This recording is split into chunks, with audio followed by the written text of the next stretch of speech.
All right.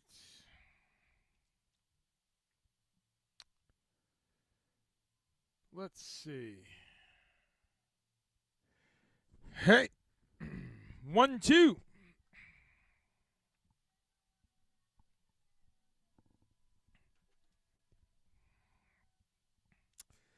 All right. Let's do some uh some technical stuff here. Greetings, if you can hear me. Um,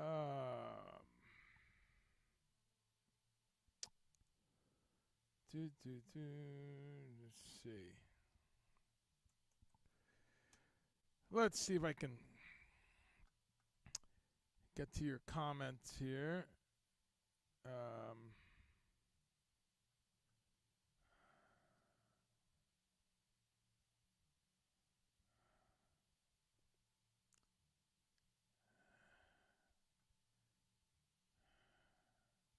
Is there audio? Dave Miller, how are you? Can you hear me? Hey, hey. Just making sure I've got. I think you can. Let me get the comments section.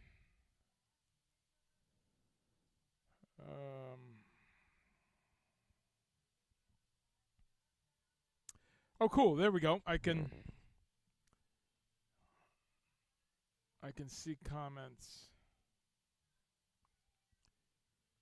All right, Dave Miller. Let me turn off. Let's stop the music, right? All right, here we go.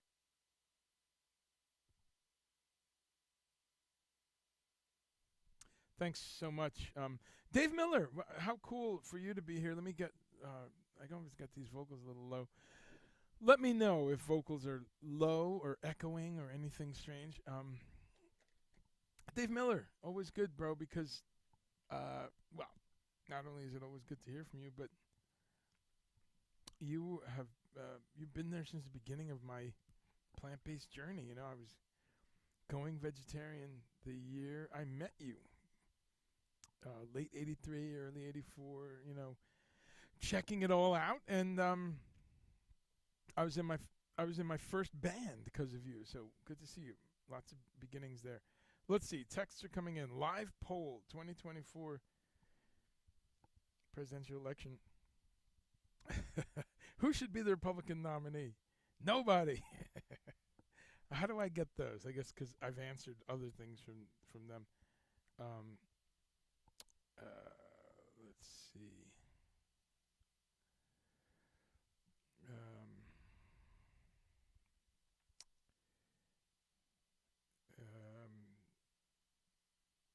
Little housekeeping here. Because I've got some photographs, so I'm trying to get this all working today. So today's theme is, as I said in the description, plant-based food in South America. You know, we're going to talk about that a little bit. Where's my notepad? Because I had some. Oh, there we go. My notepad, my reading glasses, which I need once in a while. Let's go with a regular pen. How about that? But just want to add to my notes here. How's it going? As I always say, what did you have for lunch today? That's one of my themes. What did you have today?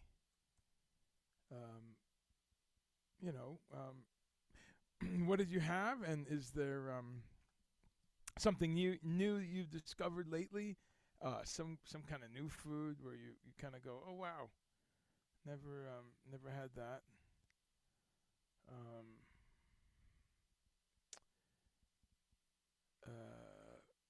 Let's see.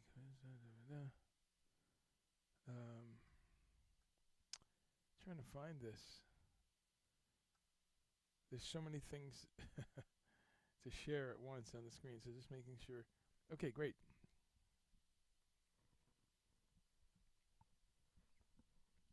But yeah, food in South America. we're going to talk about a few things.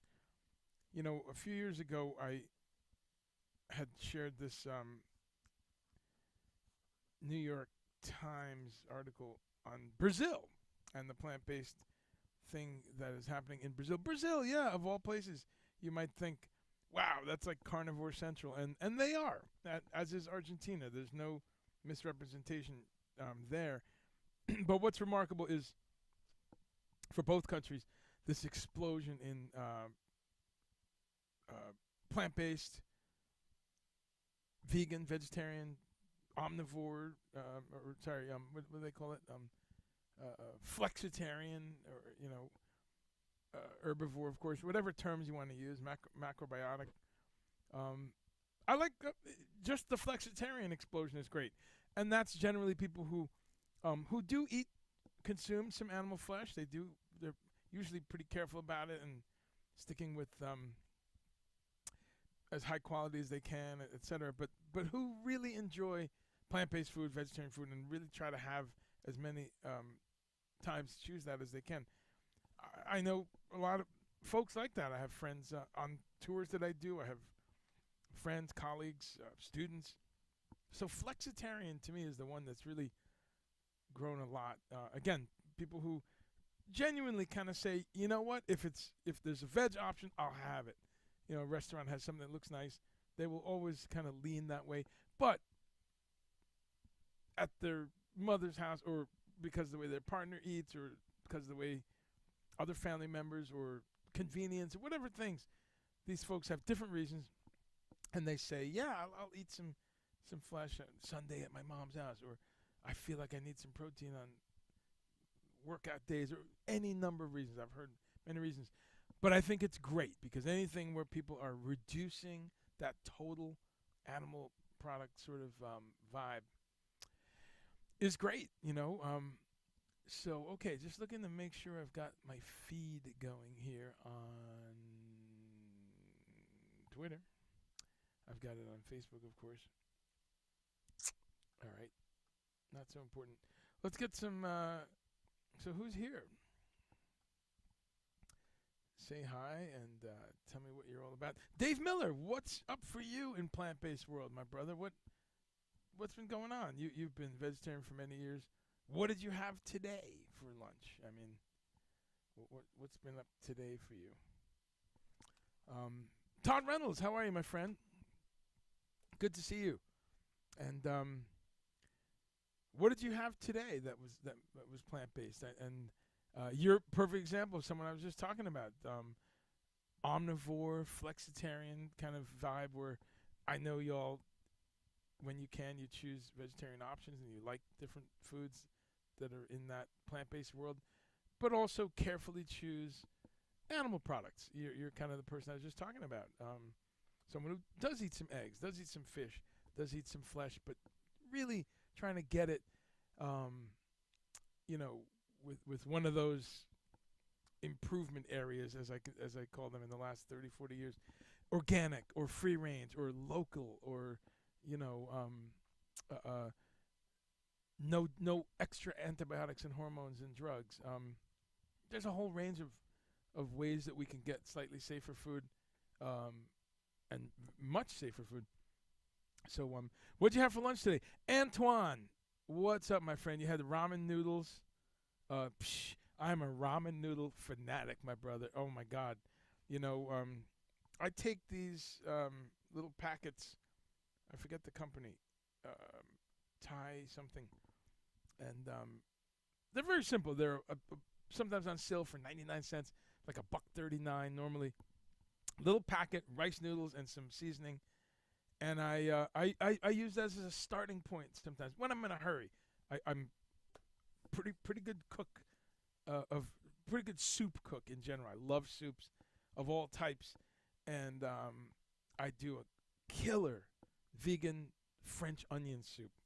Amazing. I mean, it's been doing that for years, and people who love kind of classic beef broth French onion soup rave about it.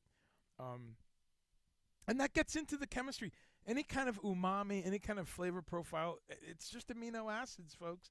It's just acidity, salt, fat, um, you know, bitter notes where they apply, sweet notes where they apply, um, the saltiness, the mouthfeel, the texture, the fat globules. Are you steaming? Are you adding some kind of emulsifying situation like a mashed up potato, or is there flax seeds or aquafaba? There's everything's there in the plant world. But I make a great French onion soup, really great Italian style lentil soup, really great Jamaican style black bean soup, Cuban style black bean soup, which is different actually. So soups around the world I love. I make a lot of Thai soups, coconut based Thai soup, tom kha, and different types of Thai soup. Chinese hot and sour soup. Wow, love doing that. And then just a basic veggie broth, vegetable soup, which I'm going to do today because there's a bunch of vegetables that are still in good shape but need a home soon if there's there's an issue. Okay, volume report minus 20 dB. Should I should I bring it up a little bit?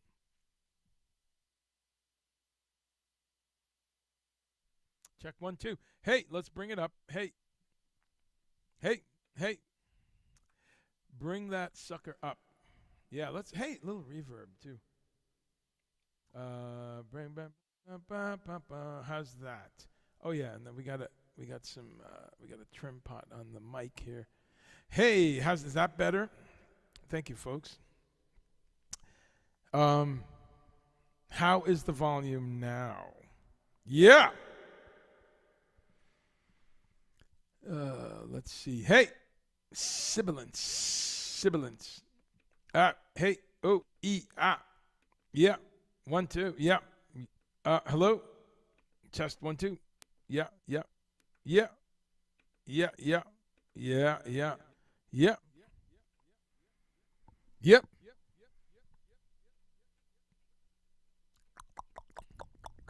Okay, let's settle on that little reverb. Is that better? So much better. Okay, Todd Reynolds says so much better, and wow, I got some real amazing ears here. I got Todd Reynolds with his amazing studio ears, and Frank Bellina with his amazing front of house ears, and Antoine with his amazing standing in front of a loud guitar amp ears. Thank you so much. I'm minus 12 dB. I can eke out a little bit more here on the main mix. And all right, I think we're good. We can even put a little bass in my voice. A little Barry White. Can't get enough of your love, baby. But I can't get enough. Can't get enough of your love, baby. Baby. Yeah. Talking to you, girl. Check. Okay, let's pull back the reverb there. All right. Thank you for the production tips. So let's talk about some food. All you can eat cabbage soup. Keith Rada, what's up, my friend? How are you, bro? Wow, that's a blast from the past. My old friend Keith. We're talking high school there, folks. Little sibilant there. Let's pull some mids out of that. Okay, let me back up and catch some of these comments. Thank you for jumping in. And today, I really got a lot of great pictures for you all, and I'm just always trying to figure out technology. As much as I have a technical job, technology-oriented, I'm kind of a technology jackass.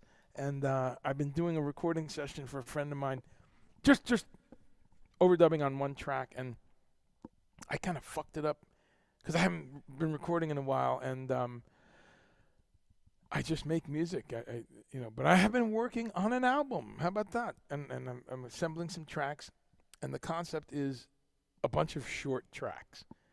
And I'll talk about this in some other forum, but thinking about all the great albums that are 35 minutes long, 42 minutes long, I really think there's something psychological going on there where we had these little snapshots. We got used to this little thing that kind of matched, I don't want to say attention span, but it has something to do with that. But also validity of ideas, because once bands started being able to do double and triple albums, they just did it. And that was not necessarily a good idea. So anyway, I'm doing this shorter record, and it's a lot of short pieces, which is influenced by not only the way I like to do live performance of electronic music, of experimental music. I tend to do, if I've got a 25-minute set, I'll do 5 pieces often, rather than just drone on for 25 minutes like I am now. But so this record I'm working on is kind of these little snapshot ideas, very influenced by one of my favorite albums, one of the greatest experimental albums, tough to even categorize, Brian Eno's Another Green World. If you know that album, then you know what I'm talking about. It's got this, it's 35 minutes long or something like that, 38 minutes, yet it feels like a journey into outer space for your whole day. Feels like you're in this. So I'm really fascinated by that, how depending on the material and the textures and the ideas, how 38 minutes can feel a lot longer and a lot deeper. And also some of the tracks on that record are a minute and a half long. Not a couple of them, I should say. Not that many. 1 or 2, I think, are under 2 minutes. They're all under 3.5, 4 minutes, and it's remarkable. So anyway, with that in mind, trying to work on some technical shit, and that includes getting the sound good on this show. So thanks for checking it out. Oh, nice, a Barry White radio spot. I gotta check that out. Baby, baby, baby. That's great. Good to have you all here. Well, let's Todd, that's great. Thank you for the where's my link here? Thank you for the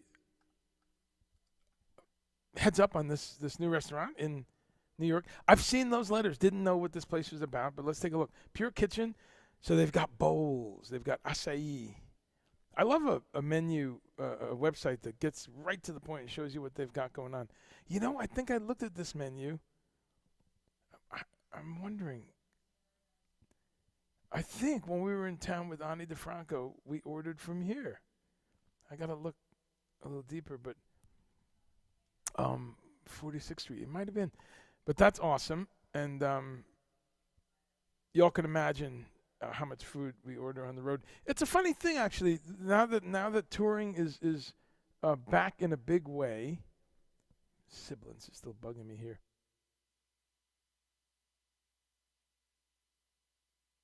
Let's pull some mids out there. What do I have? Just a little reverb. It's funny, as we've gotten back to touring, the backstage catering and the green room and the kind of food rider has been replaced largely by ordering out. It's interesting. I started touring again November 2021, so whatever you want to count that as, a year and a half into the initial shutdowns, and it was pretty hardcore. It was a very masked environment, going out with a lot of testing to make sure before we got on the tour, in masks, anytime around crew, strangers, the public. Even during the show, encountering some of the artists, the crew, we'd stay masked. So that's a whole other discussion. But my point there is, there was no backstage food with all the open containers and utensils, and people serving out of the same salad bowl or soup dispenser, whatever you might say, for ultimate or extreme safety reasons.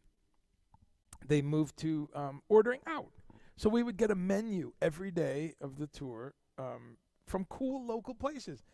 And I actually, I think a lot of the tour management and production people helping us with our food preferred it, because you would have just the food each person wanted, much less waste. You got some packaging happening now because they're delivering, but they would be bringing the food to the venue anyway in various packaging, whether it's good biodegradable stuff, paper, whatever, or whether it's shitty plastic. So actually the packaging kind of went down in a way, because now you just have the single-serve situations. And it was great, and it is great, because we've kind of stayed there. And it's a lot of ordering out now on tour. So I love it, because I happen to be on tours where there's a lot of healthy-oriented people, so we often order from places like this. So thanks, Todd, for that. Let's take a look. It looks like it's, just a really good mix of things here. As I said, looking at the pictures, there's acai. Acai is a perfect segue, because I'm going to be talking about South America today. And that's a incredibly successful renewable resource, renewable crop story for people in South America, farmers, exporters, people working the land. Yes, like with any product, you got to sift through, and you've got some fair trade companies. You've got some companies that are really doing the right thing and enabling the folks that actually are climbing these trees and harvesting acai and maintaining the mangrove area, because these grow, I believe, more closer to the water. So you've got some real fair trade stuff happening. And then you have, the big companies that are going to come in and want to get the cheapest product, and they're going to buy actually the B grade stuff if they need to. And then, so you have, unfortunately, the greedy side of capitalism, where people are going to try to get the cheapest product in the most expedient way they can in these countries, get it out of there, cut as many corners on packaging and purity and testing and refrigeration, whatever they can, and then bring it to market and try to get the highest price, put the fanciest label on at Whole Foods. So as with any product, as with any world commodity, you've got to really do some educating of yourself and sift out whether it's coffee or whatever, wheat berries, rice. Certainly acai is a big example of that recently, which is why I'm talking about it. This is great. Some very nice kind of high-protein morning bowls. High protein in that there's things like hemp seed and chia seeds and stuff in all of these. Coconut cream. Really cool stuff. Kale has, small amount of protein, but it's significant, actually. You eat half a head of kale, you're getting a nice dose of protein. So that's a great little bunch of stuff. The bowls, the acai bowls, and then you have these bowls. Nice variety of stuff. Power lentil salad. Wow, all looks great. Good stuff. And again, you're seeing these kind of places pop up everywhere, because it's basic, simple, easy food to make, actually. And this is the smart way places are doing it, is having kind of a global outlook. You got food here from Mexico, from Asia, Thai food, from the other side of Asia, from the East Asia to West Asia. You've got falafel from the western side of Asia, the Middle East, the Levant countries, Israel, Lebanon, Syria. All those countries lay claim to having the best falafel, the best hummus and all that. This is a great place. The vegetarian place, because they've got egg also, but that's fine. Egg is a great non-meat protein source and a perfect food. One of the perfect foods, eggs. We talk about that here a lot. The three most prevalent perfect foods, I know that's a dangerous thing to say, but we'll put quotes around that. But the egg of a bird is going to grow into a bird. So there's all the nutrients are there: minerals, vitamins, essential fats, amino acids, fat-soluble vitamins, iron, all kinds of great stuff in an egg. Also, mother's milk. The milk of a mother for its own species is perfect food. Think about it. Elephant milk is perfect for an elephant. Horse milk is perfect, absolutely perfect food. As I mentioned, the same list of things you could say about an egg. Every vitamin, mineral, amino acid, all the fats, omega-3s, everything beautifully in raw mammalian milk. It's one of the most beautiful substances on earth for the baby of the same species. That's the part everyone leaves out. And the third perfect food is spirulina, which I rave about here all the time, and all y'all should know about spirulina. It's kind of a food of the future, folks, because it's easy to store, high nutrient, and it's a perfect food. It's right up there with eggs and mother's milk of the same species. I'm not exaggerating. Spirulina, check it out. Mind-blowing stuff. So anyway, this is a place that has some spirulina and some egg. Here's their sushi bowl. Now, one thing to always remind people, sushi does not mean fish. Sushi means vinegared rice, which, interestingly, neither of these has any rice in it, but they're calling a sushi bowl. It's one of those words like tremolo bar that guitarists use. It's not a tremolo bar. It's a vibrato bar. But we'll never change that. So people, when people say sushi, they mean little pieces of fish and roe and octopus and, all kinds of things like that. But sushi is the rice. Sashimi is the fish and the octopus is the rice. And, okay, they got some nice burgers here. That's pretty cool. They got the Possible Burger. Very nice. Nice touch there. Yeah, really great. I mean, burgers are a veggie burger now you can get anywhere, so I love it. This is interesting. These little tartines, which is little, one slice of toast or just good bread. I don't know if it's toasted with different toppings. Looks delicious. Okay, they have shrimp also, so it's mostly vegetarian place, yeah.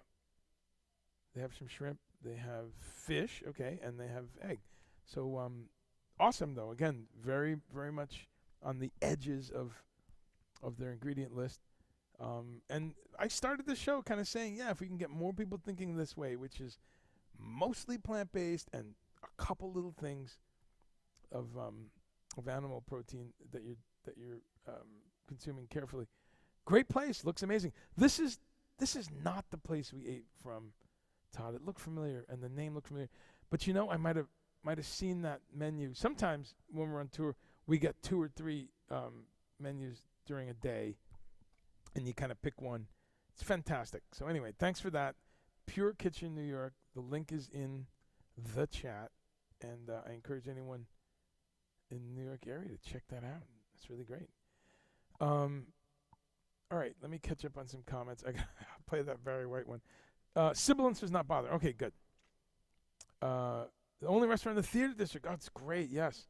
Very few. Really? Wow, that's a bummer. Few good places to eat in the theater district. Man, that is a drag. I mean, sometimes the best places though are like, hiding out on the crappy little side streets. We lost the sushi bowl. What I like is it's more about fresh food than imitation this or that, except for the burgers. LOL. Hey, Kurt Hampstead, what's up, my friend? I'm doing good, man. I woke up today. Yes, fresh food than imitation this or that. Yeah, and that's always an area that bugs you a little bit. I have to say, yeah, the burgers thing. You've brought that up before, and it's an area that I love to discuss.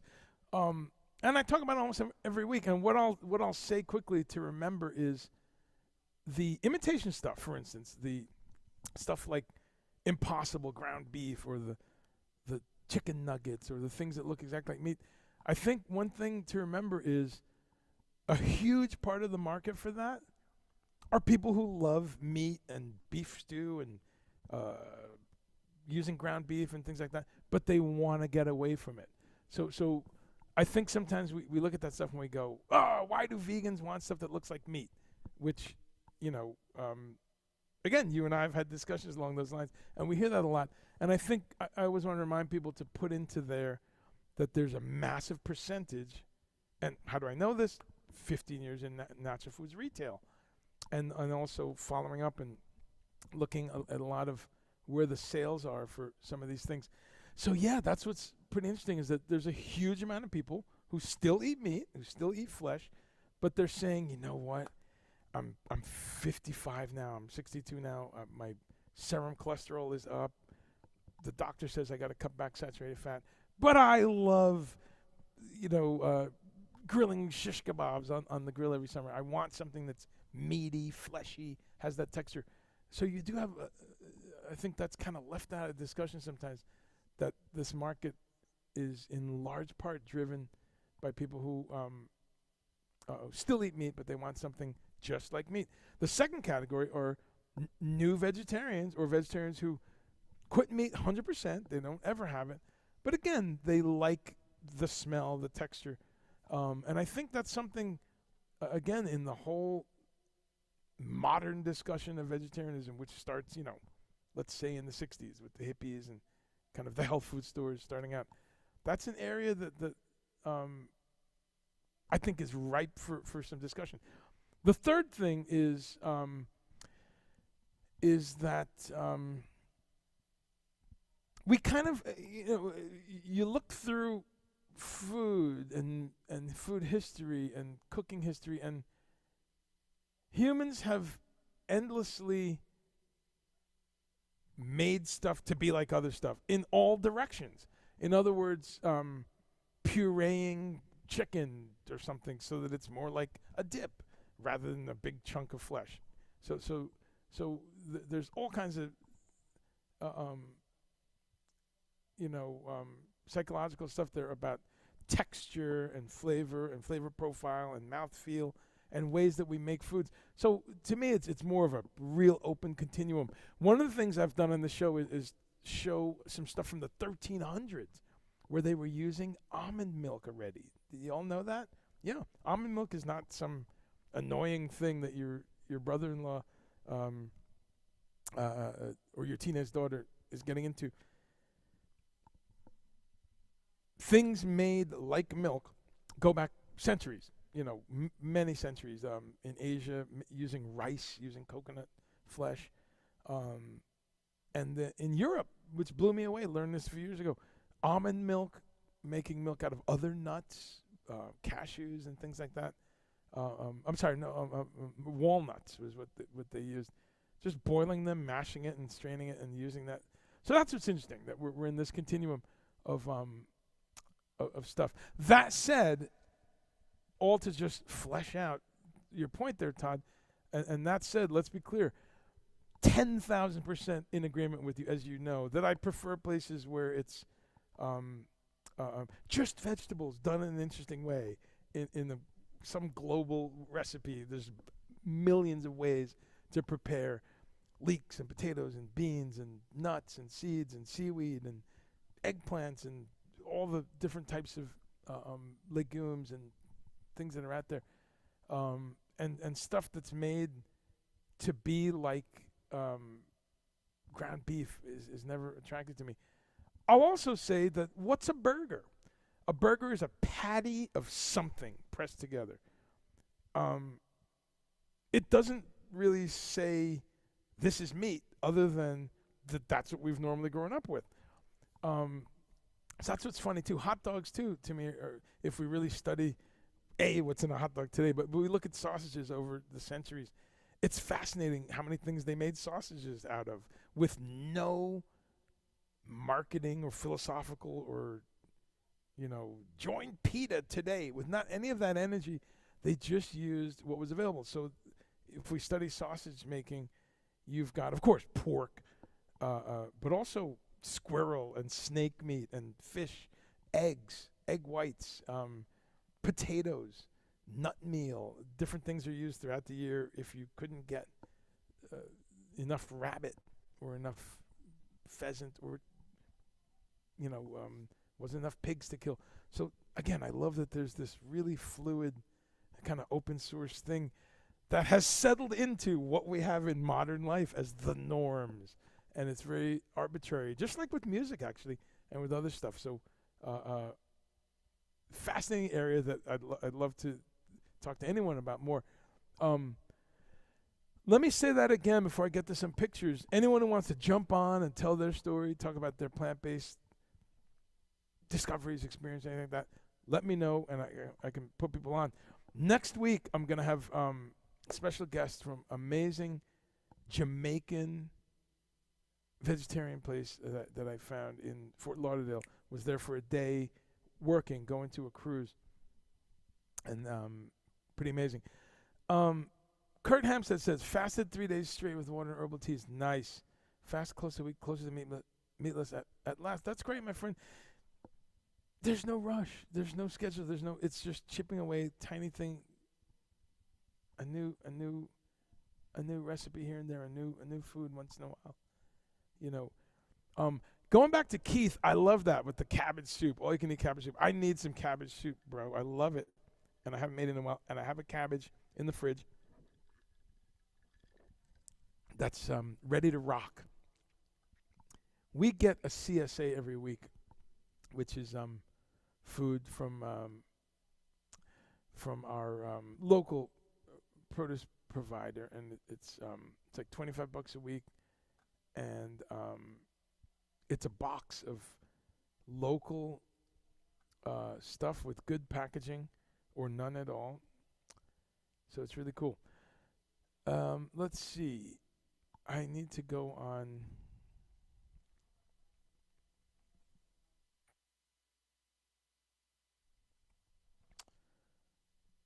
I'm on YouTube to see if I got some people at YouTube. I always forget to say hi to my YouTube people because there's a few of them that hate Facebook. They won't watch there. So just in case, I have that open for comments as well. So Frank Bellina says, what's up with that? I know.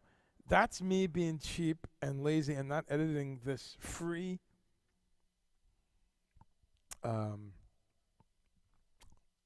background that I got. The virtual background. I can go out into space if you prefer. How's that? Or I could be on a Blue Oyster Cult album cover. There's some cool ones here. And yeah, so I got a couple from this movie. Don't know anything about this movie except it was cool. Let's take a vote. What feels better here? San Francisco? Land of good food, or just green screen? You decide. The public decides. I kind of like space. Let's hang out in space for a little bit. Anyway, back to some questions. This is near space too. Let's go back here.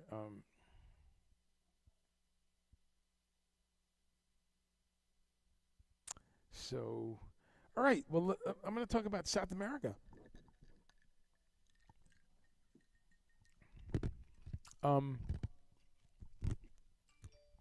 Since some people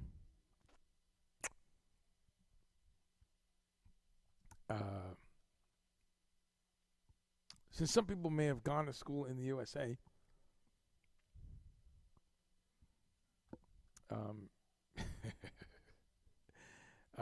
I kid, but I also don't. But no, no matter what, sometimes folks are a little geographically challenged there. So everyone knows where South America is. I mean, come on, right? Look at that.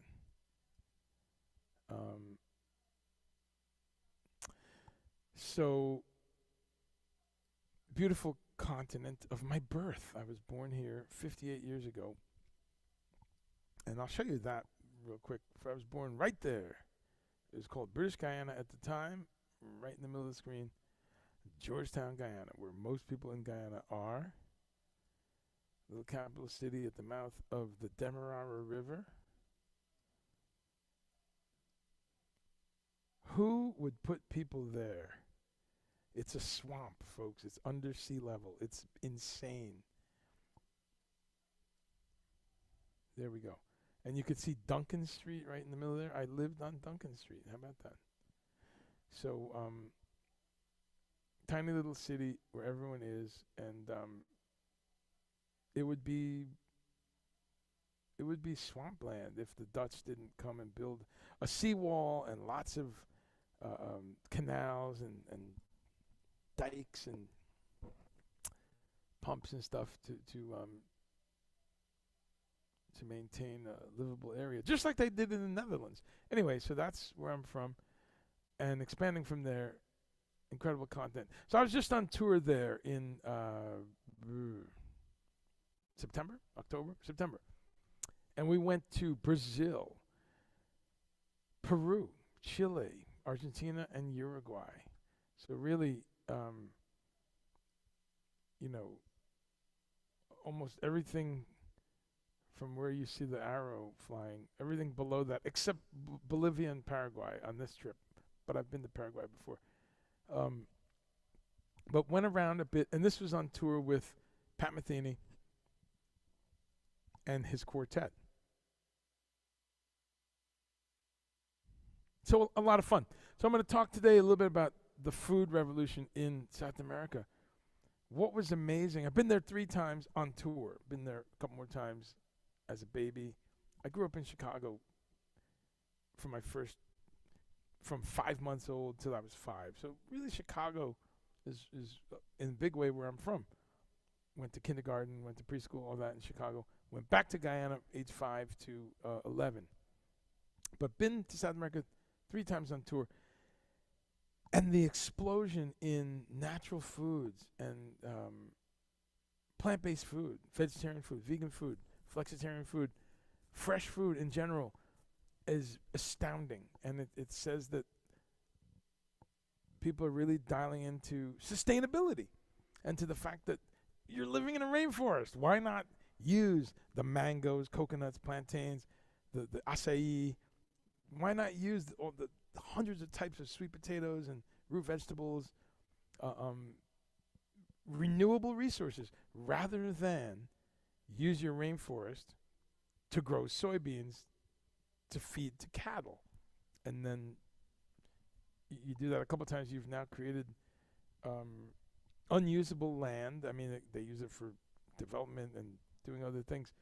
But we've all heard this for 50 years now about the rainforest.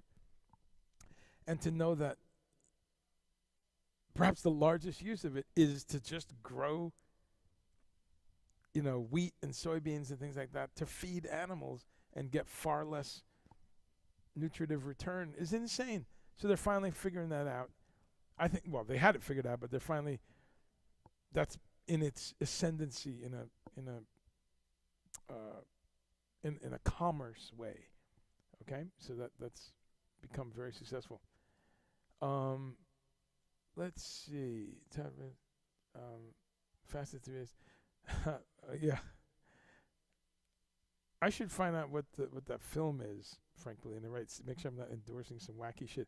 Todd says, so cool to see where I grew up. Yeah, man, Street View. I should go back to Street View there. That's it, bro. Meg, turn up the vocals? Oh, man. Am I quiet again? Turn it up. Maybe Meg is just saying that because she's a Jersey girl, and she's like, turn it up. Turn it up or turn it loose. Little James Brown. Let me know, folks, if the volume is okay. And I can move this mic a little closer. Yeah, let's look at some pictures. Let's look at some pictures here. Let's see. So I've never done this, so expect nightmares. But I've got I didn't realize this, I've got my iPad on the meeting, and I can share a screen from my iPad. I was today years old when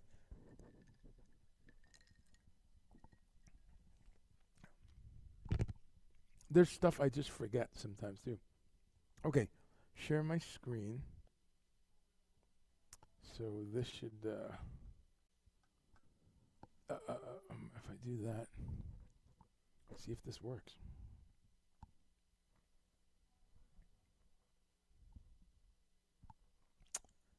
All right, if I do that.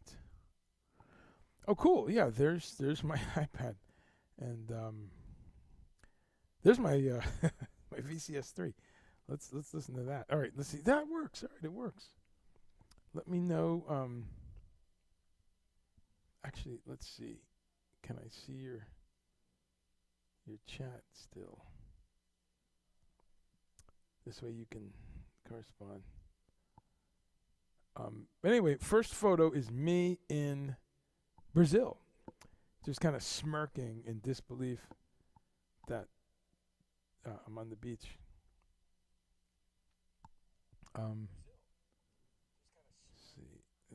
Let's do that, and see if I can see your comments while I'm doing this. Oh, okay. Okay, yeah, cool. Let me know in the comments if this is working, because I think it is. Yeah, it looks like it's in. So here we are, and this is Rio de Janeiro, where we did, I think, the first gigs. Yeah. And, wow. Just amazing. Look at that beach. I would come out to catch the sunrise, which meant, getting out of the hotel at like 5 a.m. It was worth it, though. Look at that. And I have a series of pictures of that. That's a highlight right there of touring last year, folks. Let me tell you. A full day off in Rio de Janeiro. I love this gig, and I've talked about it here a bunch. Working for Pat Metheny is really just great. I mean, to say the least. And I've had many great gigs. I knock on wood, and I gotta just try to keep doing a good job. And but to work with one of my favorite artists, who also is one of the more visionary artists out there musically. And I'll do some more streaming and talking about that as time goes on. But one of the things is the whole organization is great, and they really take care of the crew. And whether it's a day off in London, where they very carefully make sure that we get there early and we're in a nice hotel and we really get some downtime, to the way that the travel is set up, so that there's a real conscientious look at. You folks are working 15-hour, 16-hour days. We appreciate what you're doing. We're really going to make sure conditions are great. So when they can, and the tour manager, John, is a dear friend of mine.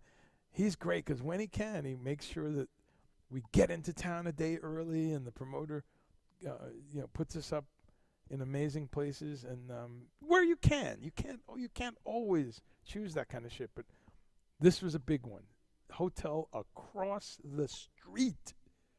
When I tell you, folks, from my bed to taking this picture, I'm gonna say 7 minutes. Yeah, that was badass. All right, so there I am, enjoying the sunrise. A few seconds later, as you can see, or 2 minutes later. Beautiful, incredible. And then I went back inside, and here is what was my typical daily breakfast. This is in Rio de Janeiro. And as you'll see, this is pretty normative, folks. If you love fruit like I do, you've never tasted fruit like this. Never. I mean, the freshness. So we got guavas on the bottom there, which a lot of Americans don't see in their fresh form. There are dozens of types of guavas, like apples. Like you got, of course, Golden Delicious, Red Delicious, and you've got wine sap apples and Granny Smith and all your different types of apples, Rome apples. You've got types of guavas. Some are round, some are kind of pear-shaped like that. They all have that kind of pink flesh with the tiny little seeds. Oh, man, guavas are delicious. Have not had a fresh one in years. Grapes. You might go, wow, South America? Yes. Argentina is one of the leading countries for growing excellent, incredible grapes. Argentina is very similar in topography. Is that the word? Topography and temperature and whatnot to Italy, actually. Now, whether or not that has something to do with it, Argentina is a lot of Italian immigrants, and a lot of Italian second, third, fourth generation. A lot of Italians who are their descendants came to Argentina 100 years ago, 150 years ago. So there's a deep, deep Italian culture in Argentina, which translates in lots of people with Italian names. There's lots of great Italian food, some of it with a South American twist. And there's beautiful grapes, wine, olives. So a lot of and tomatoes, like those kind of things that are usually the best in Italy. Let me tell you, Argentina is right there, and it's incredible. So throughout South America, you get really good Argentinian grapes, often organic. And so that's really great. Oh, Susan Snyder, you've been getting Argentinian grapes in the U.S. here, huh? Okay. That's amazing. I'm amazed. I say amazing because I'm amazed they can sneak in a little market share to American grapes. But I guess maybe in the wintertime, huh? Okay, then there's some limes, which you squeeze over everything and makes it twice as good. Fresh mango. Imagine all the mango you can eat. Man, I was just in heaven every morning. Some really good coffee, Colombian or Argentinian coffee, some freshly pressed fruit juice. Look at those bananas. Again, there's dozens of varieties of bananas. You see these little ones a lot in South America that are just like twice the size of your thumb, super sweet, super starchy. Big slice of papaya on the bottom of those mangoes, which, wow, I mean, folks, unless you've had papaya that's just been cut open, you have not lived. I sit down to this breakfast every day and I'm going, all right, why do I live in the States again? Because, this stuff alone. So that's just another shot. So more shots. This is me in the. I thought that was a pretty good kind of film noir, self-portrait. I'm in the Uber. Looks like an old taxi in Cuba. I'm going to a vegan restaurant, which I found a couple in Brazil. This is an amazing restaurant. I got to find the link of it. It's been around for many years, and a real mix of stuff, a real mix of kind of traditional Brazilian ideas, Brazilian foods, with some things that are quote unquote, here's a plant-based steak. It's made of seitan or something like that.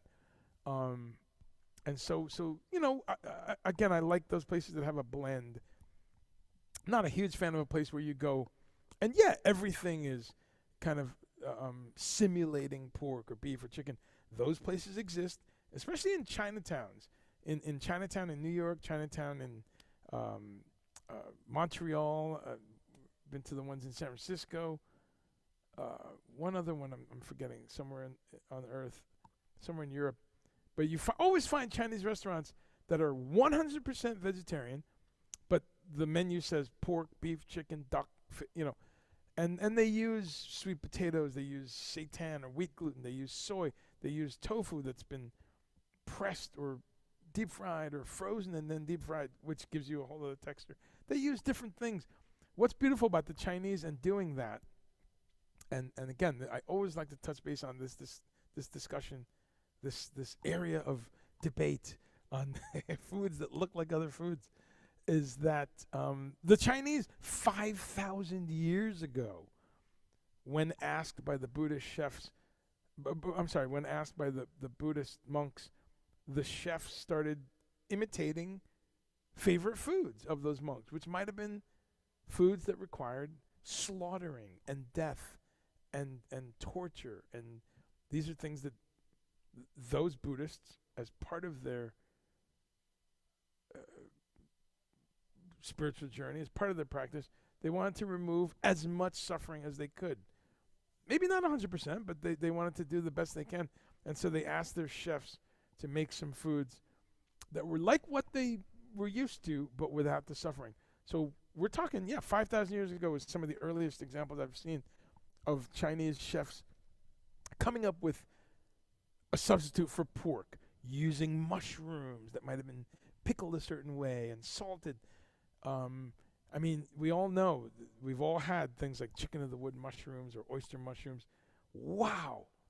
those even have their names because of obvious reasons. So there's a whole world there that that exists of simulacrum flesh foods. Again, this place is a combination. Had a couple things that were. I'm not good at Portuguese, but if you look down that menu, I'm sure you've been looking at it. And the first one, beef de seitan à milanesa. That's about 4 down from the top, and that's like a steak, a beef steak of seitan, and done in the Milanese style, like Milan. So it had like melted vegan cheese on it and tomato sauce, something like that. Sopa de cevadinha. That's a soup. I think that was a bean soup. I think I had that. Arroz integral no acafayo. Again, not sure what that is. I learned these all when I was there. That's basic rice, though. That's whole grain rice. Integral means integral, means original, without stuff removed. So arroz integral is like brown rice. You know, you can pick out some of the words that are in there, but just a wonderful, amazing place. Very old school and ridiculous prices. I mean, this food all cost me very little. So this is what I had. I had this little bit of salad. That's how they bring a salad, just some greens and some herbs. An amazing, that soup on the top that I got like on the side, like a red bean soup. Oh my God. I had 2 of those actually. And that was like a side thing. I was like, no, bring me a bowl of this stuff. So it was just red beans with spices and herbs. Very Brazilian. And then I had this, I think that kind of mashed potato stuff in the forefront is kind of, what was that one? That was some sort of potato with garlic and some spicy thing. And then I did get the seitan Milanese steak sort of thing. And looks like a breaded, I guess you would call it like a chicken fried steak in the meat world. So it's this nicely breaded, pretty much it's wheat protein, you know, with cooked with onions and spices and stuff. So really nice texture. That was cool. Again, do I eat that every day? Is my fridge filled with that? No. But I think going out and trying these things and seeing where they are in your kind of collective memory of flesh foods and things you might have eaten in the past is something that interests me. Also, because I do this show, because I'm still at heart a natural foods professional, I want to know what's out there. I want to know how things taste and you know, what's happening. This is the restaurant. From where I sat, I just turned to my left. So it looks very old school, right? Nice wooden ceiling. And in the background, you can see it's a little courtyard. Well, maybe you can't see, but the real lit area in the back, that's a little courtyard, and then you could just make out somebody is at the window. That's the kitchen window where they pick up the orders. So you can sit outside. There's a few seats. And where I was sitting was next to a big open window. Really beautiful vibe, too. This is, if I look to my right, this is what I saw. Like a just open space, no windows, and there's the kind of the cashier and stuff. So really rustic and cool. And then you just write down what you're going to have on this little piece of paper. And you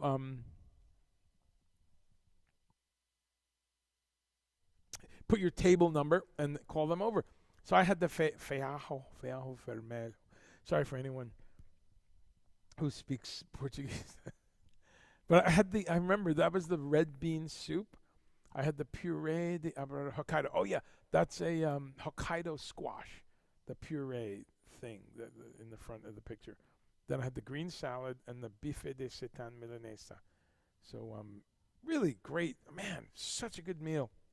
That really was an awesome day. Look at that. That's the feijão vermelho. What's that? Yeah, feijão vermelho. Feijão vermelho. Wow, Portuguese is tough. I got my Spanish up and running, but very interesting language, Portuguese, that it's looks similar. You think it's similar. Shit is crazy. But man, that is one of my favorite things right there. And I make things like this at home. I open a can of organic beans, or even non-organic. I'm often on a budget. Fuck it. When those beans are 10, 15 cans for $10 or whatever on sale, I get them. I get the big cans of black beans in the Hispana tienda. We have a Spanish, Central American, and Mexican folks running it shop near us, which is awesome. Get those black beans, but just beans. Folks, if you're out there and you're like, man, I got to come up with a vegan recipe or two. Andre keeps, asking me what new things. Folks, learn how to cook some beans. Get a can of beans, dump that sucker into a pot. Actually, before you do, saute some garlic, olive oil, and some onion, and put some spices that you like, some black pepper, some cumin, some whatever you want, really, that you like in a soup, some herbs. If you got some fresh thyme, some fresh cilantro, drop that in there. Just let it get nice low flame with the oil and garlic and onion. Throw a can of beans in there, and you're almost done. You actually could walk away then. A little sprinkle of salt, you've got your meal. But that's where you can be creative. Let it simmer. Maybe add some water. If you like, add a cube of vegetable stock. One Jedi trick, the Jedi vegetable is celery. Chop up a little bit of celery, put that in there.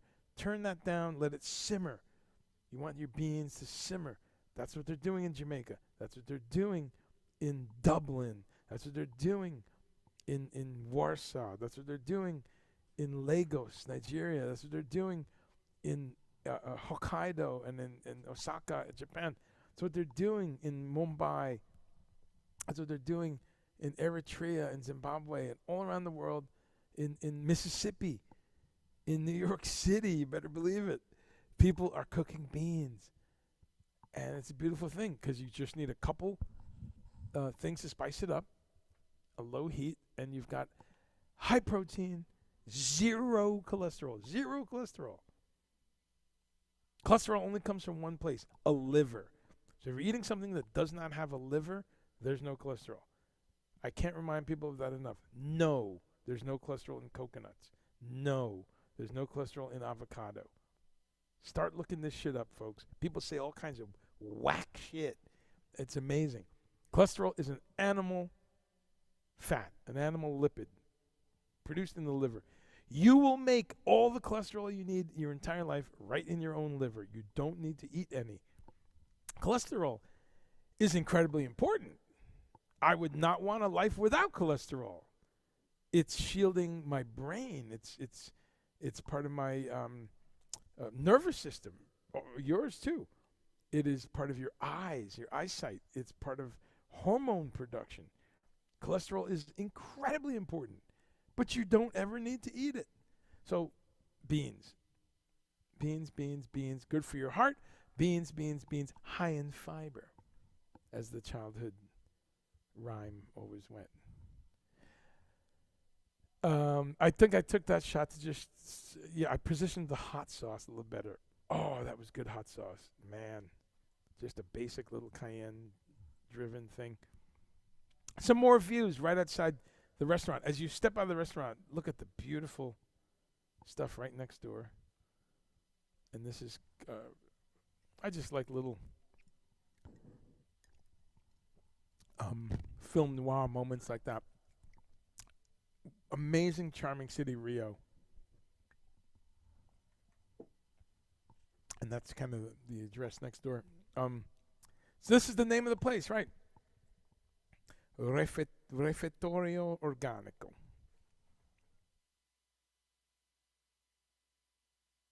And as you can make out, even if you don't speak Portuguese, they're saying it's a 100% vegan place, international buffet, exotic buffet of food, vegana, from 5 continents, including Zen Sushi e Alimentación Viva, live food, raw food.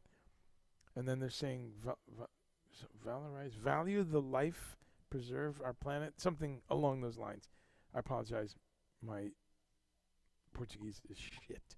But how cool, right? That place. And then they had their daily specials there, of which I had a couple. Little portrait next to the sign. Great day off. Just jumped in an Uber. By the way, because of the economy, it's killing right now to be an American in some of these countries. My Uber was like $5 for like a almost 10-minute ride. You know, try that in New York City. That's gonna be $55, maybe $30. But you know, glad to go spend some money in these economies. Okay, we're back to some hotel food here. This is I think the next day. That's heaven for me, folks, right there. If I could have that on my plate 3 times a day, just some really good combination of lettuces and some arugula in there and some fresh veggies and olives and avocado, and I'm in heaven. I'm in heaven. I'm not sure where this is. This is from the tablecloth. It looks like maybe dinner at the gig or something. The gigs were stupendous. We have myself that's vegan. We have the keyboard player, Chris Fishman, is vegan. Our keyboard tech is mostly vegetarian. He'll have some fish, usually fish, once in a while chicken, a couple times a week. Loves organic food, loves Japanese food. The production assistant, she is also mostly vegetarian. The lighting person was pescatarian, so vegetarian, little fish once in a while. Our production manager, front of house guy, is very omnivore, very much, went for the steaks and the pulled pork and all that stuff.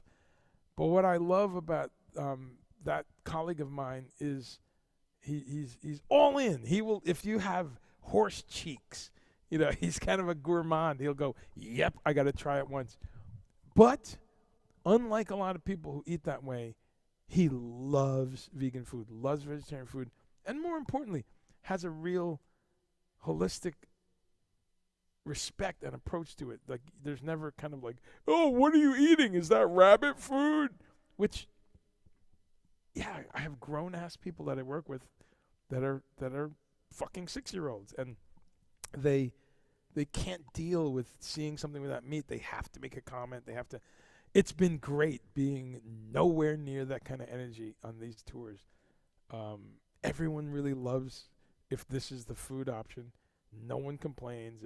I need bacon, man. I'm a man. That whole, wow, how is that even still a thing? Well, no surprise. But it's really, really refreshing that while a number of the people eat flesh, and I'm fine with that none of them are weird about it. Our drummer on some of these tours is a pescatarian also, so he has fish only, no dairy, and he's otherwise vegetarian.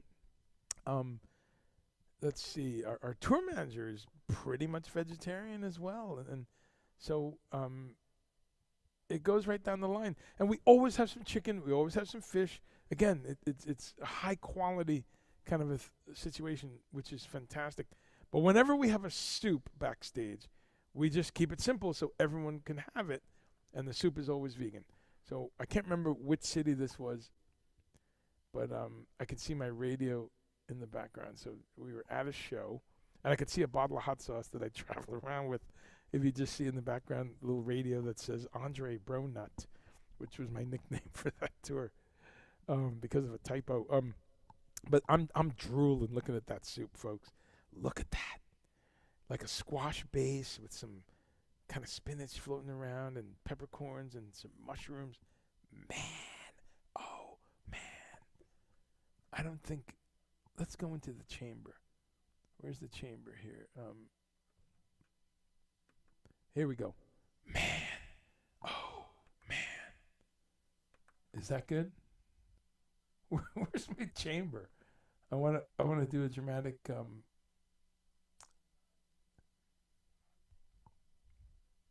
Check 1, 2. There we go. Man, oh man. Look at that soup.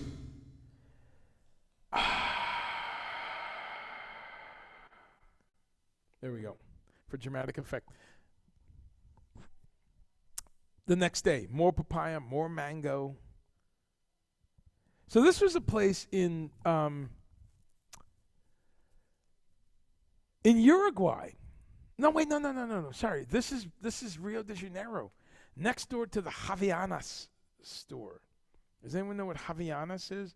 That's the Brazilian flip flops, and they're kind of pricey and trendy here in the States.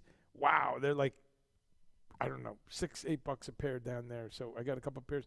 As I walked out of the place, I looked, and this is a little bakery, and I was like, oh my God, look what they got.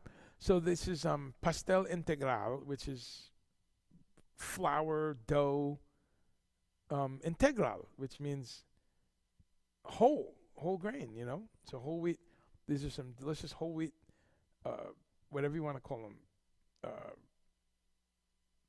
pasties, patties, empanadas. They're not square like regular empanadas, but every culture has something like this where they fold dough over and put stuff in it.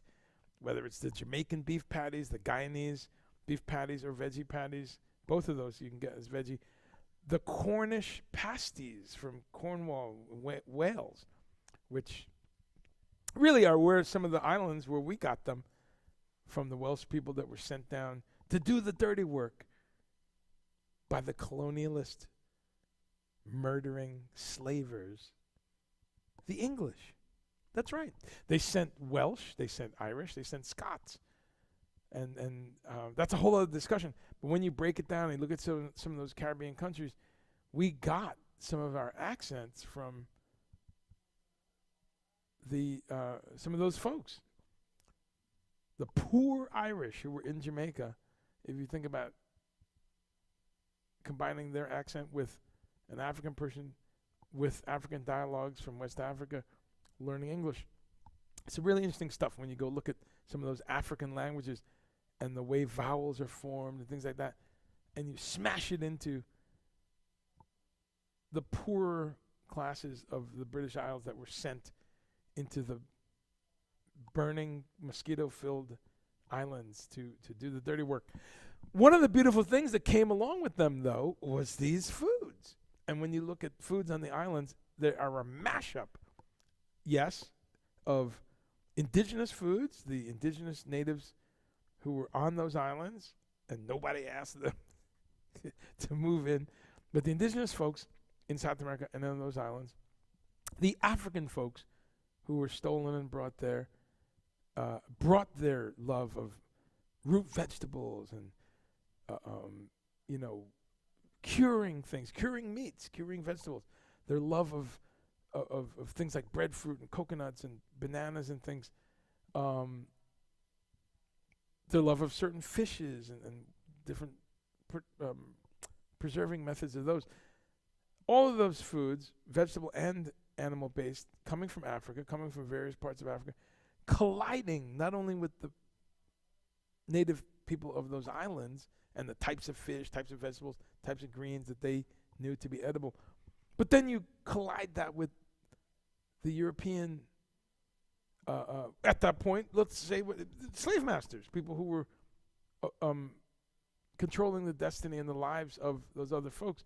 So then you had this other filter of what they were given, they were given maybe not the most premium things. They were given a little flour, a little salt, a little this and that, while most of it was kept, of course, for the big house. So you have a similar history of food in the USA, in the American South especially. The worst example is something like chitlins. Come on, black people, stop eating chitlins. I don't give a fuck about some imagined pride about that. Was the guts of the pig.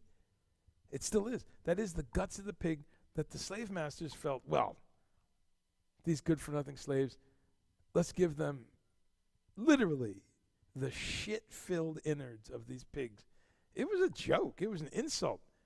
And so for people to hold on to that, like some,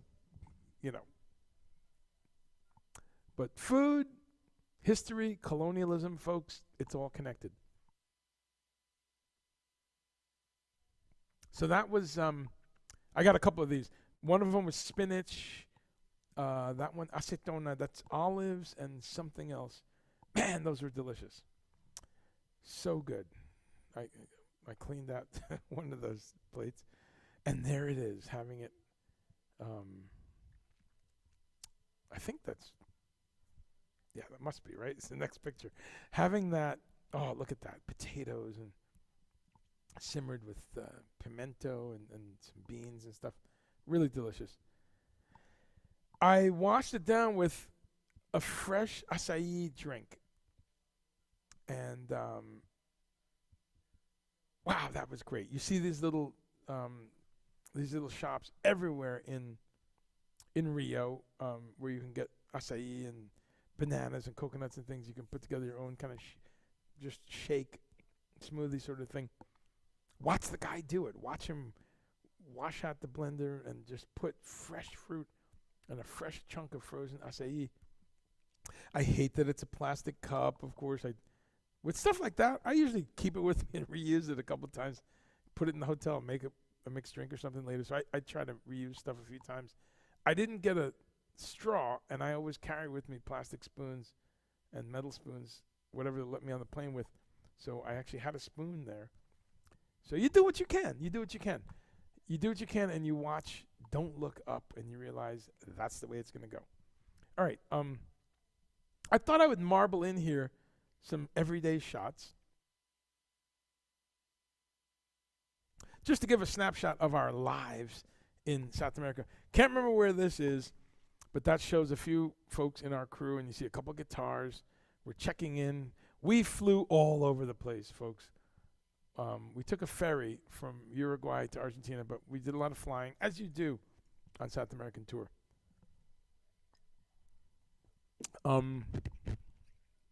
There's my stuff. This is what I pushed around. It changed depending on the day, but there's my Pelican, my backpack and stuff. That's all I have for carry on. And then 3 of Pat Metheny's prized guitars. His nylon string and a couple of the electrics. The Roland electric is there, and a synth keyboard on the bottom. But this is a typical thing, moving through airports. And in South America, you don't have a truck going city to city, so you kind of fly a lot. So there we have some cool stuff. This is breakfast somewhere else. You know, I love savory breakfast. So wherever this was, there was also olives and tomatoes and guacamole. Wow, I'm in heaven, folks. So that was cool. There's a little close up. Yeah, where was this? This might be. Are we in Mexico yet? But either way, this is a little corn tortilla, bunch of olives. Oh man, that's like a perfect breakfast to me right there. Some good fat, a little protein with the whole grain bread, some vegetables. This is lunchtime somewhere.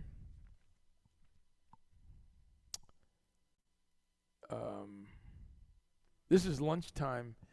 Oh man, I think this is Santiago, Chile. And what's great is there's something called a rider, folks. If you work in music, you know what that is. If you don't, that's what we send ahead of time to the promoters, to the vendors, to the buyers, and we say, here's what we need: hot coffee, hot tea.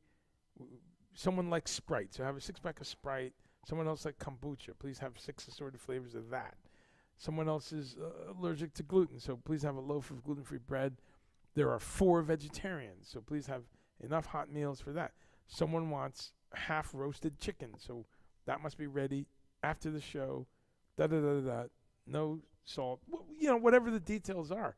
You ask specifically, and you get it all. So we always ask for a whole grain bread, preferably local, preferably fresh made. We always ask for things like fresh avocados, fresh vegetables, because then you can make a sandwich. So I made my own sandwich here. Cut open an avocado, had some whole grain bread, got some veggies there.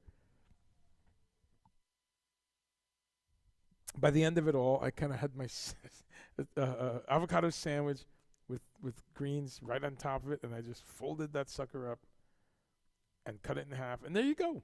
5 minutes, an amazing lunch. Oh, that was good. Look at how hearty and fresh that bread looks, right? And it was. And what's great is folks are really great about being very exacting about getting you what you want, getting you ingredients. Delicious, folks. Had some tomatoes. I got some mixed nuts there for some more protein. And then I had some of the beans that they prepared, which were delicious. Just straight up black beans with some garlic and spices. Again, this thing I'm always trying to do, use as little throwaway shit as I can. I always have those with me, those wooden utensils. I have wooden spoon, wooden knife and fork, because you can get them on a plane, no problem. So I have that wooden stuff, and I use it. Again, am I saying I'm perfect? No, not at all. Am I saying I don't fucking use a plastic spoon? Of course you do. Yeah, you're stuck somewhere. But if I can roll it back by 30%, by 80%, really is more likely, then great, So in my backpack, I've got, yeah, like I said, knives, spoons, kind of those Asian soup spoons for eating soup. I've got at least 2 sets of chopsticks. I've got, again, anything that can get on a plane, just so as you go through your day getting takeaway, you might prevent yourself using 3 or 4 plastic utensils. Imagine if we could get that to be a popular thing. Oh my God, this is so good. I think this is later that night. Look at that soup. Amazing soup. Yeah, this was at the restaurant. No, I'm sorry. This was extra special. This is at the hotel. This hotel had, and they very clearly said, vegan soup. Da-da-da-da-da. And they described it, and I said, oh my God. Yeah, folks, in the hotel, they had a little bar restaurant. And it was a traditional Chilean type of a soup. There's lots of Chilean ceviches and lots of meat-based soups. But what we really need to understand, and what part of this focus today is, that in the third world, economic choices are at the forefront. Often you can't afford to cook pork. You can't afford to kill that cow for the meat. You have to keep it alive for the milk. You can't afford to kill that chicken sometimes till next month when, a paycheck comes in.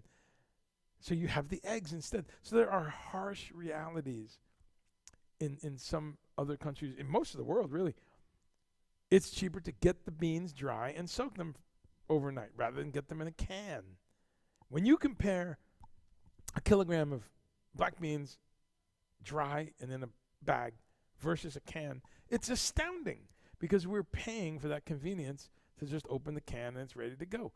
Again, in these countries, one of which I was born in, and I've lived in Trinidad, I've lived in Jamaica for extended periods, for several months at a time. And so going into the markets, shopping with people who live there, and never being rich in my life, never. Always staying in touch with what it's like to make food from scratch. So when you look at something like this, while it might look kind of gourmet, and it is, look how simple it is, right? A little bit of rice, 3 or 4 types of greens, some version of kale, some fresh cilantro, some radishes, some fresh herbs, bits of tomato and green and red peppers. Wow, this was an incredible soup, folks. Wow. I mean, I forgot about it till seeing that. Yeah, now I remember where we are, because every day I had this as part of my breakfast. Again, Santiago, Chile, fresh corn tortillas, these mini tortillas, fresh avocado, guacamole, which is usually always vegan. Once in a while, some numbnuts screws up their guacamole and puts cream or some bullshit into it. What's up with that? Guacamole is perfect the way it is. Avocado, onion, garlic, salt, maybe black pepper, little lime juice, lemon juice if you prefer, a little bit of jalapeno if you want it spicy. We're done here. Who the hell puts yogurt or sour cream into these fucking Brooklyn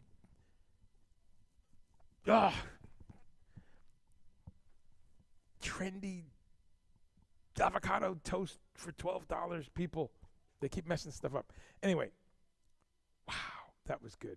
Every day, my breakfast started with that, and then had probably a plate of fruit after it. I think I've focused in here. So they have a little thing you can heat the tortillas on also. And so I would heat it up quickly, put a little splash of olive oil and they had a grinder for the salt and the black pepper. I mean, how fancy is that? So you can see I've carefully added that to my plate. Where was this? Looks like I'm at a restaurant. I think so. But wow, again, folks, simplicity. Simplicity. You know, great protein with the red beans there. Some delicious, whatever the greens are, some spinach and bok choy, half of an avocado. Man, I'm in heaven. I think this was like a real steakhousey kind of place, too. We went out to eat, and other people had pulled pork and stuff. Again, with my random, oh, yeah, I'm at work, folks. Here is the beast. And that is said in the most beautiful way that a beast can be. I love this instrument. It runs my day, though. My day is scheduled around keeping this thing safe, getting it in tune, keeping it in tune, changing strings where I need, maintaining it. For my boss, Pat Metheny, this is one of his very unique guitars called the Picasso guitar. So called because of its similarity to a weird Picasso type of painting. And just a random shot. Yes, we take this thing to South America. So there you go. There's Pat at the beginning of the show. He starts the show with that instrument. It's always a pretty incredible moment for me because it means, for all of us, for anyone in production, you know you live for that 8:01 p.m., the moment that everything works and the show is on. All the microphones, the lights came on the way they're supposed to. The monitor system is good. The instruments are in tune. All the electricity is staying on. That weird hum in the PA isn't there. It's really a transcendent moment, and I captured it here more or less. This is, a minute or two into him starting, but that's how my work night starts, with Pat on that 42-string guitar, and I have about 6 minutes to just catch my breath, enjoy the music, and kind of go, okay, we did it. Show is up and running. Now let's keep it up and running. But that's a little bit of that. That's a look at the Santiago, Chile crowd. We played there 3 shows. Holy shit, folks. Sold out, packed. The warmth of the reception Pat got in Santiago, I've never seen something like this. And those of y'all who know me know I've seen a couple things. I think I'm a beginner compared to some of my hero techs and production and tour managing people out there, people I've learned from, people I respect, many friends I've worked with. I think I'm a beginner, really. I could tell you some stories, what some of my colleagues have experienced. But I've seen a few things. Yeah, festivals in Australia, 80,000 people for the final ELP gig, 100,000 plus in Kazan, Tatarstan, up in Russia for their 1,000-year celebration.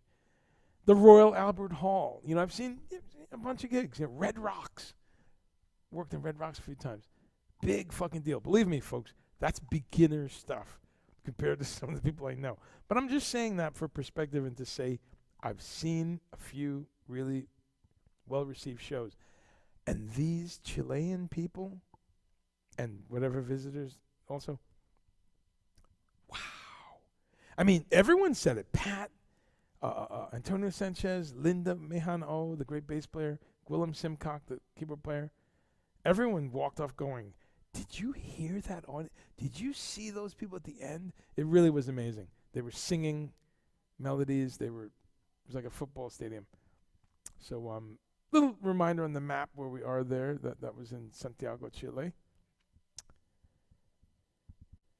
Another delicious. I see some kale. I see some salad greens, but also I see some quinoa. And let's not forget the quinoa is from that part of the world. Chile, Peru, Bolivia.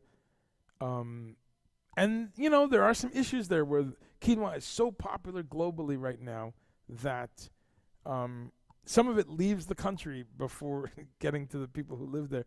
And some of it, there's some price problems where it's now become much more expensive than it used to be. There are some people on the ground fighting that and trying to make sure that these countries, first and foremost, grow food for their own citizens. What a concept. But it was good to have some quinoa right there in South America. What's quinoa? Those of you who don't know, Quinoa, a high protein, incredible grain, just rich in, essential amino acids, a bit of good fat in it, but just a great protein source that's a grain. It's gluten-free, so people on a gluten-free diet can enjoy it. There's many things made out of quinoa breads and pastas and, crackers and things like that. But a good thing to try. Just cook it in water like any grain, and it's fantastic. You can make a quinoa tabbouleh. You can do all kinds of wonderful stuff with quinoa. So I love it. I'm noticing, too, I have my high-mileage hard plastic fork there, too. I use that fork around the world. This is somewhere else the next day. Again, really just trying to talk about today how easy and simple it is to have a good balanced meal. Those are some lentils with rice and some broccoli and really good meal. This was, I think from an Asian restaurant. I forget.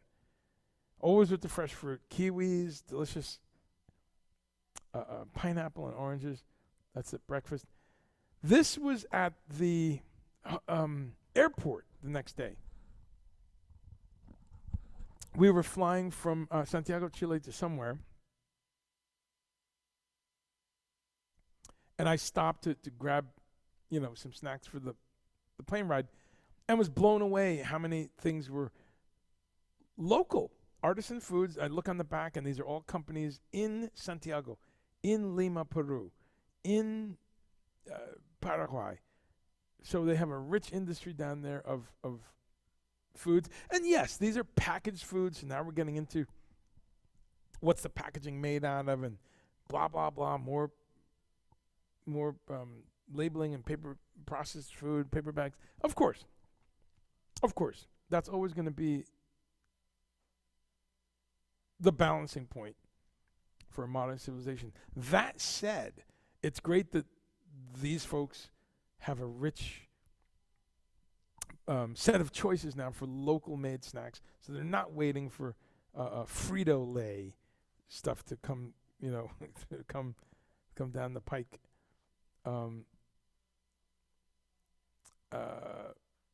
Let's see. So that was something. Did I buy that one? I don't think I bought that one.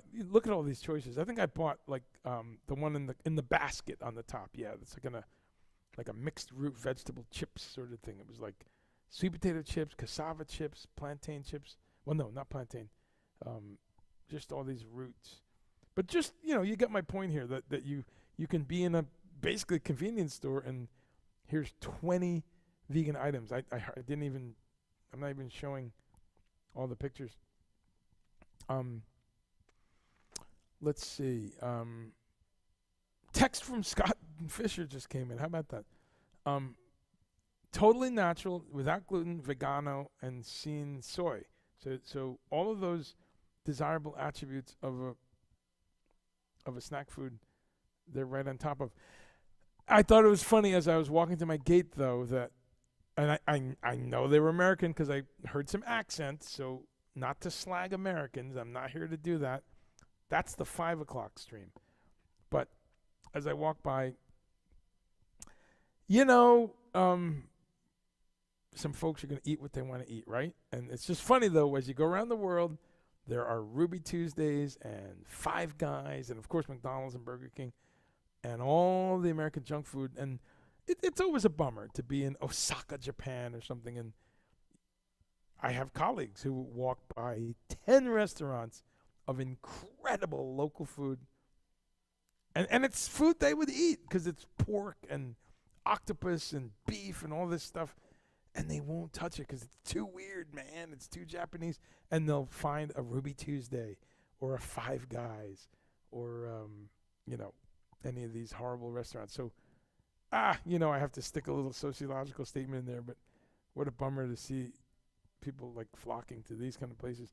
And I didn't take, again, complete pictures, but all around this, there's 8 other restaurants of Chilean food, Brazilian food, like a natural market. There's all these other choices that you could kind of expand your palate with. But anyway, in the plane, moments later, I thought I'd flesh this food journey out with some other stuff, but that's just flying over the Andes. Of course, I had Frank Zappa, Inca Roads on as we flew over the Andes.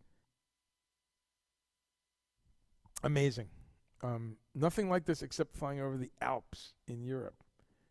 Look at that, huh? So that's the Andes. This was the view outside my hotel in Sao Paulo. Again, just a cool kind of film noir shot. Could be one of 100 cities in planet Earth, right? But again, sometimes people think that in Brazil and stuff, it's all, I don't know what they're thinking. Tin roofs and, nothing going on. Let me go to some questions here. Thank you so much for your comments, folks. I'm just doing a big photo day. Bassam, it's cheaper for me to go to Mickey D's and supersize it. Yes. Anything that starts with Q, I'm down with. Oh, I love it. A little QAnon joke. Scott Lewis, how are you, my friend? A theme song. Just another meatless Monday. I like it. I knew right away where you were going with that.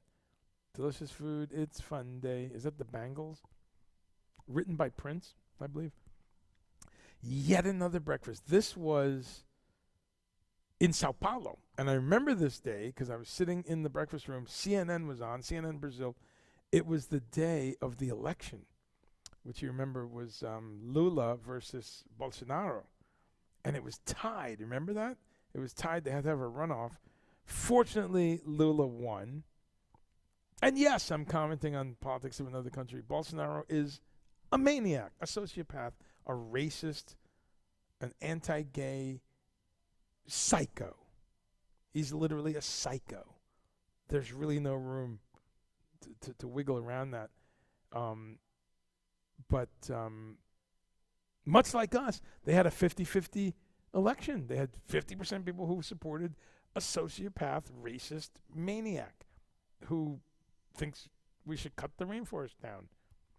So I remember this day because I was watching the TV, and it was tied, and then Lula won a couple weeks later. And Lula's not perfect. Definitely a bunch of issues. He got exonerated on the really big investigative area that he was going through. But, yeah, he's not perfect. But I know what was perfect. That motherfucking papaya right there. Look at that. Man, I got to go back here soon.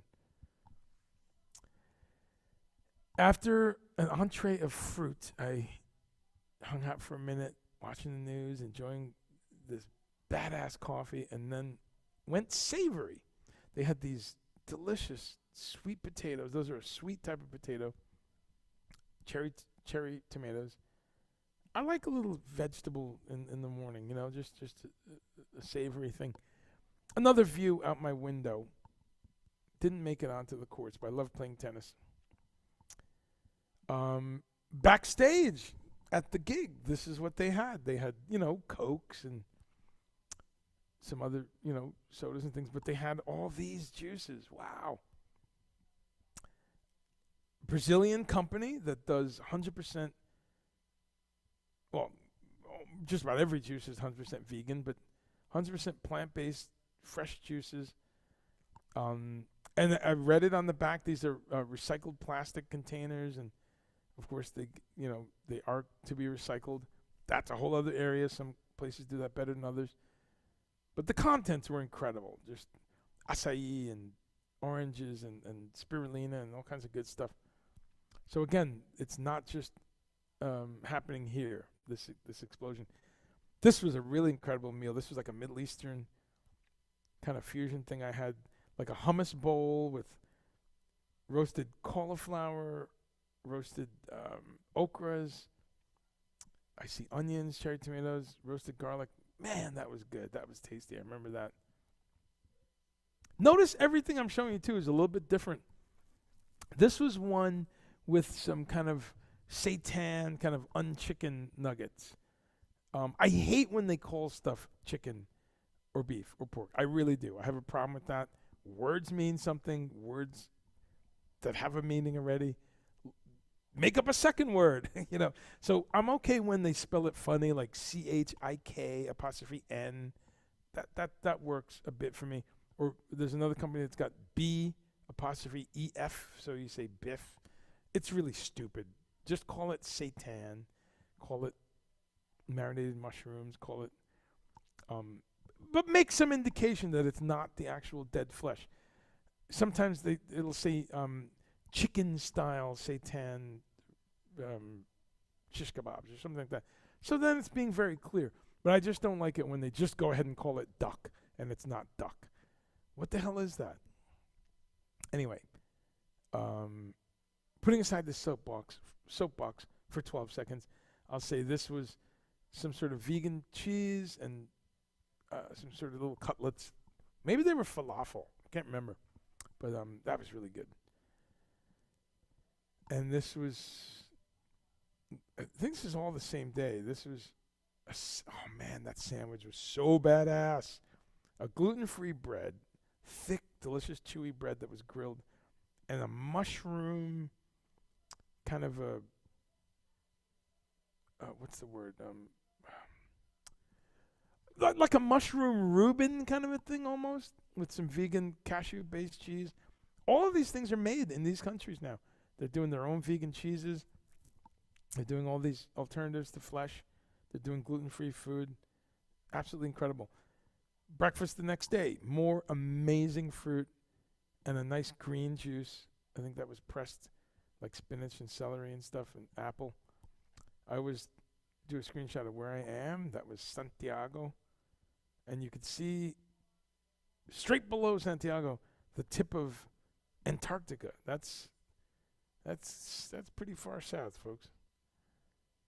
There you go. That, for perspective, gives you Antarctica next to South America. Isn't that amazing?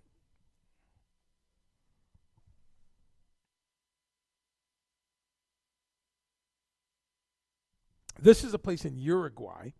That's a food store in Uruguay. And it's pretty self-explanatory. Empanadas vegetariana or vegana. $97. Some of you are going, man, this vegan food is getting pricey. I forget, but you know that I think it was like the U.S. dollar was like 30 to 1 or something. Let me look it up right now. Of course, it was a few months ago, but Uruguay U.S. dollar exchange rate,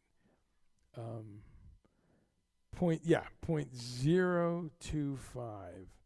So that right there.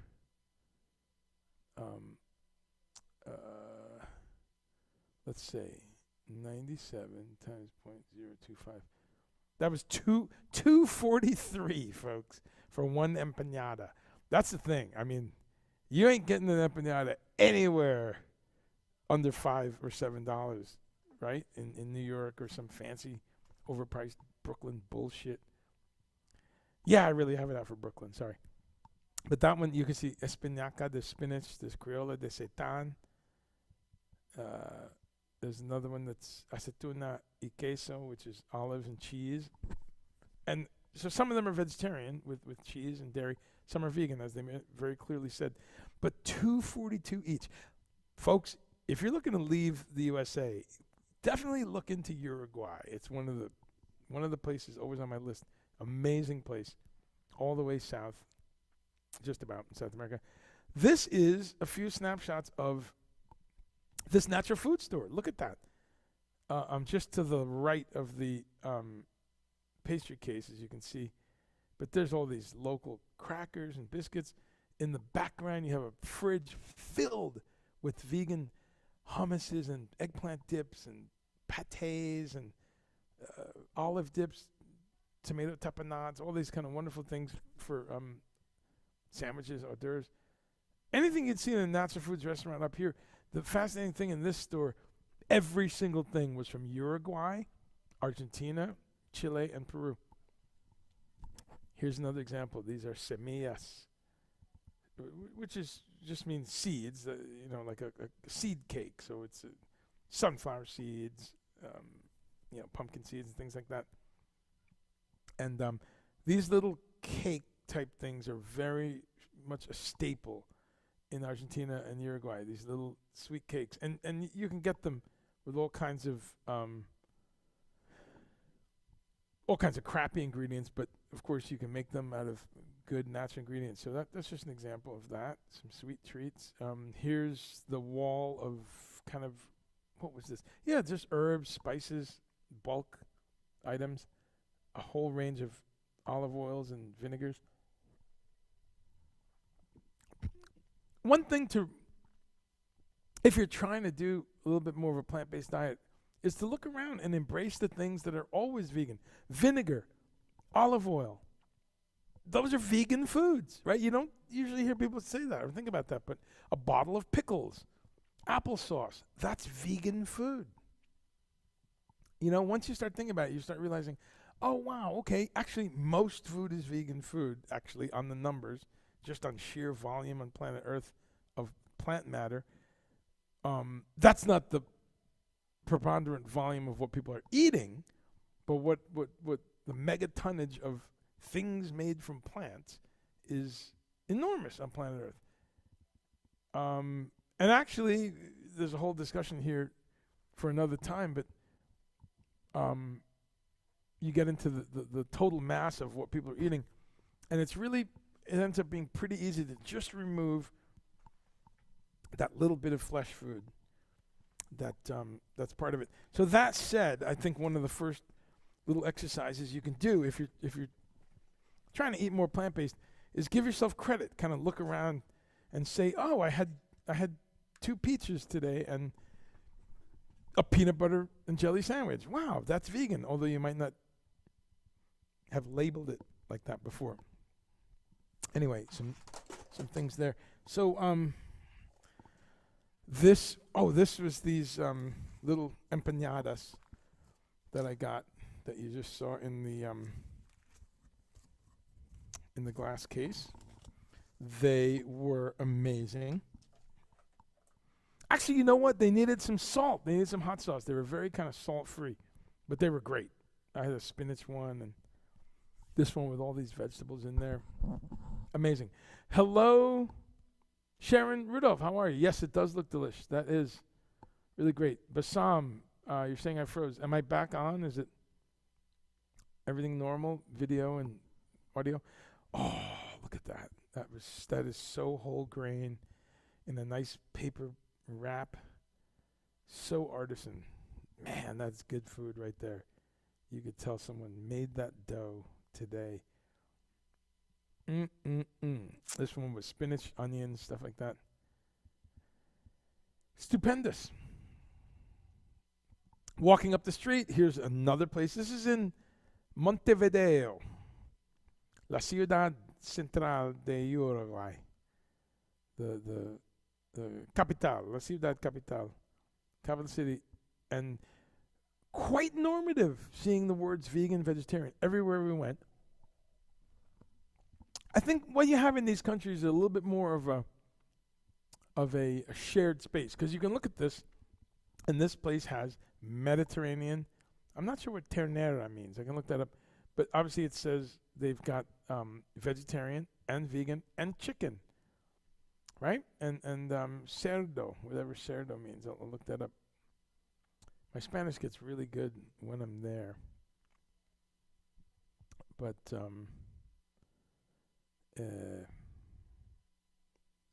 let's see, Spanish to English. What is cerdo? Pig. Okay, right. So this place has pig, fish, vegan, vegetarian, Mediterranean, and veal. Wow. Talk about keeping everyone happy, huh? And again, I want to ask yourself how many places you see in the States where They're that hardcore. They got veal and pork, and they also have the word vegan, vegetarian. They're being that careful. Simply amazing. So it's just a little switch. Mediodía bocatas, which is middle of the day. So lunchtime. This is like a lunchtime place. And I forget what bocatas means. Sandwiches, yeah. Middle of the day sandwiches. Anyway, cool place. And you see that a lot. You see places that have a blend of everything. This was a nice place. They had a vegan ice cream. I saw a sign when I got closer. Ice cream place with natural juices, as it says. This is another place where they had all these vegan butters. Almond butter, peanut butter. Also interesting is some of these big companies, cosmetic companies, soap companies, as you see here in the States, a lot of these companies are switching to as many plant-based clean ingredients as they can do. And interesting that none other than Dove, the big international company, knowing that there's a market. This was in a regular kind of a drugstore. Here's a plant-based soap with sugar cane and other, it says 98% natural ingredients. I just love that that's the way the trend is going. Someone's out there, there's always going to be this person. Yes, it's in plastic. Yes, it's still a major corporation making some bullshit. I know. I'm not saying that we all go out and buy this. I'm just saying that it's really an interesting thing that for completely market-based capitalist reasons, these companies are saying, hey, you know what? There's a market in taking the fucking FD&C red and blue and food dye and things made from lead ingredients, taking them out of our out of our stream of production. So I just think it's a nice trend, as imperfect as it may be. Here's another one. This one had hibiscus and different stuff. Anyway, I didn't buy any, just an interesting thing. Back to that other natural food store. They had a vegan lemon pie. Look at that. Oh my God. And that whole pie is about, $12, something like that, $10, $12. That's a $30 pie in Whole Foods. Here is one of these places that had the vegan gelato, Vegelato. Local company, Uruguay company, churning out vegan gelato. And just a quick look at the fridge. Those of you who go to natural food stores here in the USA will recognize a lot of that stuff. Everything in there vegan and vegetarian. There's some spirulina juices, green juices, some high-protein bars, some sandwiches. I think there was some stuff that was vegetarian, like with egg and cheese. But then you have that whole line of Violife vegan cheese on the second shelf from the top on the left, all in Spanish language. And so a lot of these products are available now around the world. One of my favorite things, tempeh, one of the greatest proteins, ancient Indonesian food, fermented soybeans, so you're getting the benefits of fermented food, the microbiology of fermented food, and you're getting easily digested, high protein. Tempeh, folks, will throw down with chicken and turkey with just about as much protein, sometimes more than chicken and turkey, without the cholesterol, without the saturated fat, without the antibiotics, without the added hormones, without the inherent hormones. If you don't know about tempeh, I talk about it all the time here, but wow, tempeh is simply incredible. Thank you, Bassam. You switched over to YouTube. Let me see if there's any YouTube comments, because important to remember the YouTube folks. Okay, folks, wrapping up here in our visual tour of South America.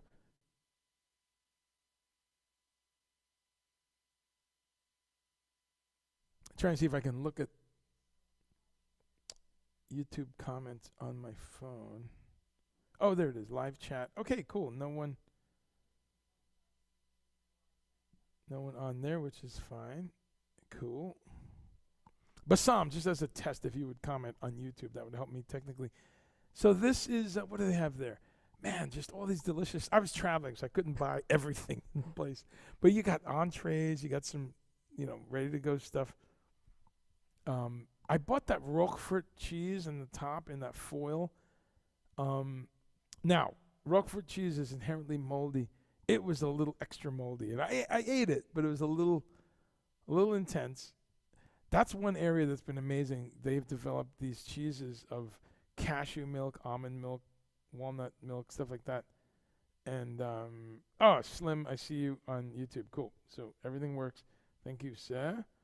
And there's a real rich area of French cheeses now that are vegan, and there's a number of companies in France doing vegan cheeses. I know to some of you that sounds like sacrilege, but if it does, then you're not studying food history, because if you did, you'd realize that even within the history of animal-based cheese, they change that all the time. They if the season didn't allow it, or it wasn't a good season for this animal or that animal, they moved it around. So you had cheeses made of ewe milk, EWE, and goats, and of course cows, but also in other countries, milk of other animals. And in Brooklyn, because we always got to come back to Brooklyn, you can get milk made from human mother's milk. If you're grossed out by that, ask yourself why. That's actually the mammal that you are, and it grosses you out to think of cheese made from that mammal. But the cheese made from a 400 or 500 pound animal that's kept in captivity, drugged up, given hormones, living on a concrete floor, missing its offspring, all of these stressful situation things, somehow that has been normalized for us. Of course, and I'm happier for it. People can get cow's milk and cow's cheese from your bespoke Vermont company that is indeed raising the animals outdoors, and yes, no hormones added. There's hormones in there normally, 30 or 40 of them probably, but they don't add them, which is a great thing. But again, I just think that's an interesting area, that human mother's milk cheese and ice cream, which is available, grosses some people out. It's very interesting. Okay, so a couple more pictures. This is, again, just kind of the packaged product area of what's in some of these countries. But again, if you were imagining any of this being a very American thing, here it is. These are South American companies, except for Violife, but those other ones, I looked at all the ingredients and everything. These are companies in Buenos Aires, in Lima, in Santiago, in Cartagena, in these big cities, in Rio, in Sao Paulo. Really great that the demand is there. Sabor original.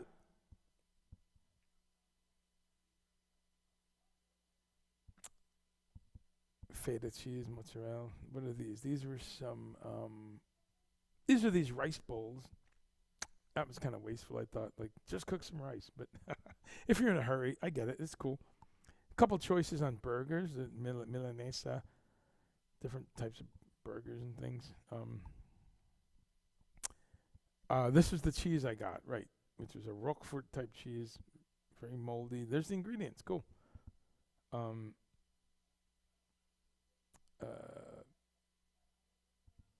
Fermented naturally. This was more of these amazing empanadas later on.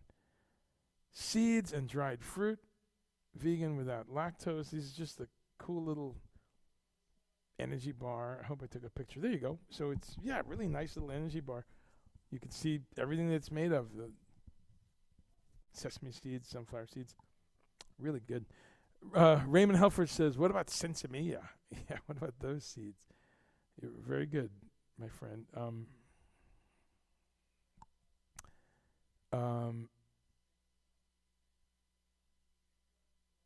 Raymond, yes, the power of plants. Poder. Benny Rodriguez, what's up, my friend? Where's my Benny Rodriguez reverb? Benny Rodriguez. Tra! Tra! That's for Benny. How are you, my bro? Hope you're doing well. Ann Everett, sliced portobello simmered in barbecue sauce, fantastic. Easy and very satisfying. Absolutely. Fried mushrooms. Yes, had some yesterday. Had some mushrooms with tempeh yesterday. I mean, it's heaven, folks. Just those little 2-ingredient pans. We forget how simple it can be. Cauliflower is versatile and delicious as well. Yes. Thank you so much, Ann. I'm glad you're enjoying the show. This is a whole new beginning for me because now I can share pictures without uploading and fucking Dropbox or what's the other one? Bluetooth, Red Beard, I don't even know. No, I kid. I understand it all. I just don't have time for it. And I have a beautiful new way to do these pictures now from here on out. So Ann says, almond milk. Yes, almond milk is one of my faves. Actually don't have any in the fridge. Don't know last time I bought it, but I love the idea of almond milk. And I get it, like at Starbucks or some other coffee shop. And almond milk was used in the 1300s, maybe earlier, but I always say 1300s because that's where you really see a lot of documentation of it. And it blew up in the 1300s with the royalty because they could afford it. You think almond milk's expensive now. You should have seen it in the 1300s. No, it's really not that expensive now, actually. All these simulacrum milks, these substitute milks are so popular that the price point is around the same. Certainly, they're way better environmentally. The packaging cancels out because they're using similar packaging to the milk companies, but they're doing it without the impact of the what happens when you raise animals on an industrial scale is just about the most energy-draining, destructive thing that we know of. So, again, sidebar, that's a whole other discussion. Let's get back to the delicious-looking food. Oh, my God, this meal blew my mind. This was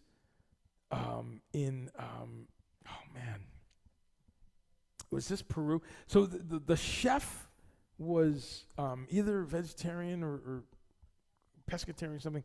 So the chef really knew what he was doing. I've got like 5 things going on there, folks. There's a vegan lasagna, a delicious salad with some shredded cabbage and stuff. Those little crackers, there's one on top that the chef made fresh. These gluten-free multigrain crackers. I think on the bottom there's like some squash or something and like a tomato tapenade, some hummus.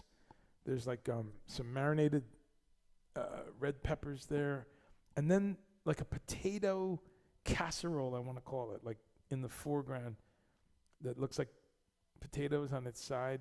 That was amazing. That was all these really savory herbs and stuff folded into this potato pie, really. Just amazing. Just amazing. This is a shot of that whole table of food. 98% vegan. There was a little thing you could see where there's clearly sour cream sort of stuff, one of those dips, and you could see some eggs, like some deviled eggs with tuna or chicken or something in them. Otherwise, as you can see, all vegetarian, vegan, and there was one meat entree, a fish entree, and the other one was vegan, as you could see all the way down at the end where the chef is serving stuff out. But there you have another shot of that. That's our bass player, the one and only Linda Mahan O. Incredible musician, composer, bass player. She was won a Grammy, actually. She was on some record that won a Grammy. I saw her in the Grammys. So wonderful and dear friend of mine. And Linda is, again, one of those examples of what I'm trying to aspire to for more and more humans on Earth. she does have some flesh and eggs and things, but mostly eats vegetarian. I mean, she was happy to try and excited to see the different menus. And so we had some great chats. And she, loves all of the various things, as did the whole traveling crew, really a positive set of people. Another shot of our chefs and wonderful people helping us. This is backstage in, I believe, Lima, Peru, or Uruguay. I don't even know. It's a fucking blur. That's a little close-up of all the salads. I mean, like I said, there's some egg and tuna and some sour cream. Otherwise, all vegan. This was, again, 100 examples of this, but another local company doing a milk alternative. So easy, folks. And it wasn't always easy. I mean, it was never difficult, really. I never, suffered out on the road in 2006 or in, 1992 or something. I really didn't, but maybe because I loved simple foods. I was happy with a good salad, a baked potato, a falafel or two, some black beans. I could do really fine in Mexican, Middle Eastern, Chinese, Japanese restaurants 30 years ago. So for me, it's only been improvement after improvement. This was, I don't know where it was. Well, it sucks that it's styrofoam. That's my least favorite packaging. But obviously some sort of Middle Eastern thing this was. Because I see hummus, I see eggplant, baba ganoush, and some tofu cutlets, some falafel. Man, such a good meal this was. There's that fork again. See? Use that same fork the whole entire tour. It's still in my bag. Okay, this must have been, where was this? Is this Argentina? I think it is. Can't remember, but this might have been Argentina. This was a vegan restaurant in Argentina that has very heavily oriented towards, things that are like meat, So there's hot dogs, there's burgers, there's the V-egg burger, sausage rolls. I mean, that's their thing, and hey, it's cool. It was very popular, very inexpensive. This was it was a lot of kind of hipsters, artists, for want of a better generalization. But it was kind of just a cool little place. I opted, since I was in Argentina, I said, well, let me get the traditional Argentinian steak, but vegan. So it's smothered in onions, and that's vegan mozzarella, of course, which has really become amazing. I mean, they really have gotten the melting and the pullability and the elasticity of cheese without any weird chemicals, too. Just using nuts and plant fats and integrating different types of things like coconut oil with cashew, with guar gum, or, things from seaweed. I mean, that's what's amazing, folks. It's just chemistry, and all of the textures exist in the plant world. Anyway, this is like the smothered Argentinian steak. You get a little salad, and you get this steak. Of course, mine was made of wheat gluten seitan. They had these ridiculous fries with, I think it was with seitan and that hot sauce up top. So this was really cool. This was again, kind of an inexpensive punk rock little place. Then I bought a Negro. Who knew that you could buy a Negro? But there it was in Argentina. And you could see the ingredients in Spanish. It's made in Argentina. Now, these are Felices Las Vacas. Las Vacas is a company that does these little cakes. Now, folks, in Argentina, you see these everywhere. It's kind of, let me think, what's the equivalent? In America, I guess I want to say donuts, but what's more prevalent than donuts that every American eats every day? Kind of sweet tooth food. Anyway, you find these everywhere, and they're these little round cakes, and the ones you see in your mainstream stores are usually with dairy and egg. Once in a while you find some that are not. But this, being a vegan restaurant, had this brand, this company, with about 6 flavors. Man, those were good. I don't usually have a sweet tooth, which I'm lucky. I have too many carbs from beer and corn chips and shit like that. But I tell you, I had a sweet tooth here in Argentina. This one's called dulce de leche, which is, sweet milk, kind of, it says, but there's no milk. It's almond milk, but you can see, again, local company, made of plants, the little symbol, and it's Argentinian. Breakfast in Buenos Aires. That's, for me, like a great beginning of a day. And if I'm lucky, I also have some savory stuff.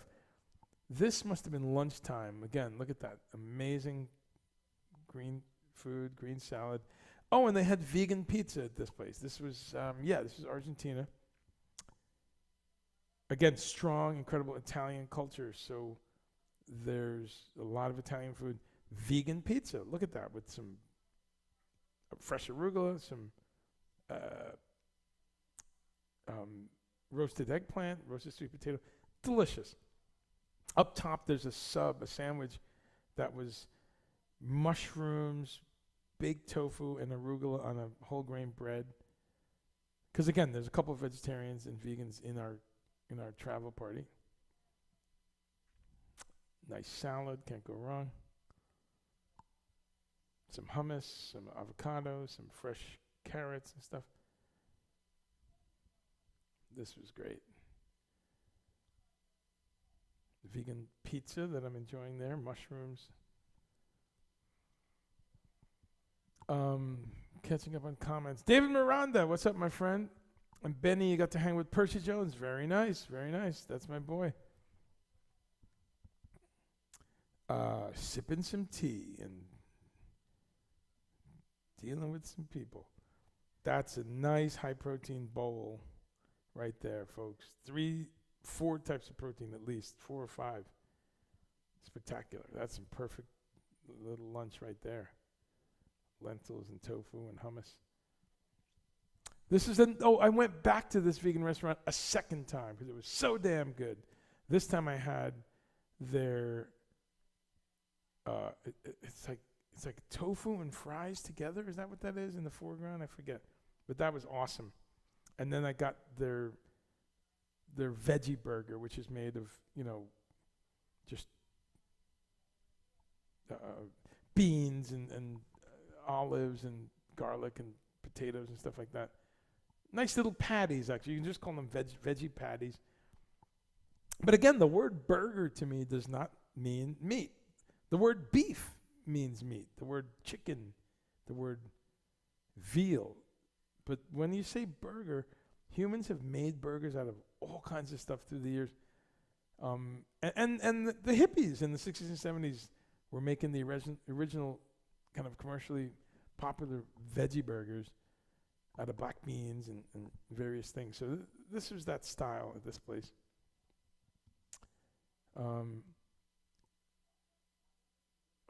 This was a ridiculous sandwich with, again, vegan mozzarella.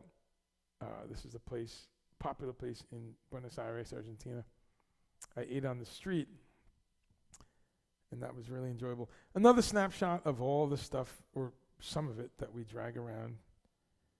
There is a double bass and all these guitars and stuff. Wow, another perfect plate. So easy, folks. Again, today I just wanted to really hit you with a lot of beautiful imagery, a lot of beautiful food, because you get that comment a lot. What do you eat? It sounds boring. Celery sticks. I don't know what you're talking about. Celery sticks. That's what I put in soup. But look at this. Look at that. Look at the colors. The kaleidoscopic, multi-sensory delight of this. Wow. Just wow. Fresh lettuce. and the marinated carrots and zucchini and red peppers, some fresh lime always to squeeze over everything, sweet potato, hummus, yucca, sun-dried tomatoes, some pickled turnips, some mushroom and some sauerkraut, basically, some plátanos. This was an amazing breakfast. This was Lima, Peru, which was exceptional. I think I'm going to wrap here, and I'm going to stop here, and next week we'll talk about some more of this, food around the world, but getting into the farm market in Lima, Peru. Look at that, huh? Got to visit a straight-up market, see how the folks shop. Look at that. And when you talk about dirt cheap prices, that's the hand of our production assistant, our guide, who was from Brazil. That was great because she spoke Spanish and Portuguese and English. But I would always ask, like, how much is this, how much is that, if it wasn't marked? And I'm telling you, folks, talk about living on a budget. When you are able to buy stuff you're looking at here, sweet potatoes, asparagus, green onions and things, cassava in the background. Unbelievable pennies this cost you. And so I always like to emphasize the borderline there of eating a plant-based diet or a heavily plant-based diet and the budgetary part of it, because it can be very attractive if you approach it properly. Look at that ancient corn too, right? Like kind of a different variety of corn than we get. So, okay, cool. I'll end it with that. And just unbelievable beauty of these foods, of these incredible things in the market. Call me vegetable. Make it in the testicle. Kate Grady is here. How are you, my friend? And I appreciate you being here for me to share. And I'm still mad that I only saw you for 22 seconds in New Jersey. It's not acceptable. So hope we can chat and catch up better next time. All right, so I'm going to shut down YouTube. I'm going to close my Twitter and wrap up and say goodbye. Thank you so much, folks, for being part of this. Unbelievable. You know, it would be just me talking to myself in my studio if you weren't here. And I often am sitting in the studio myself.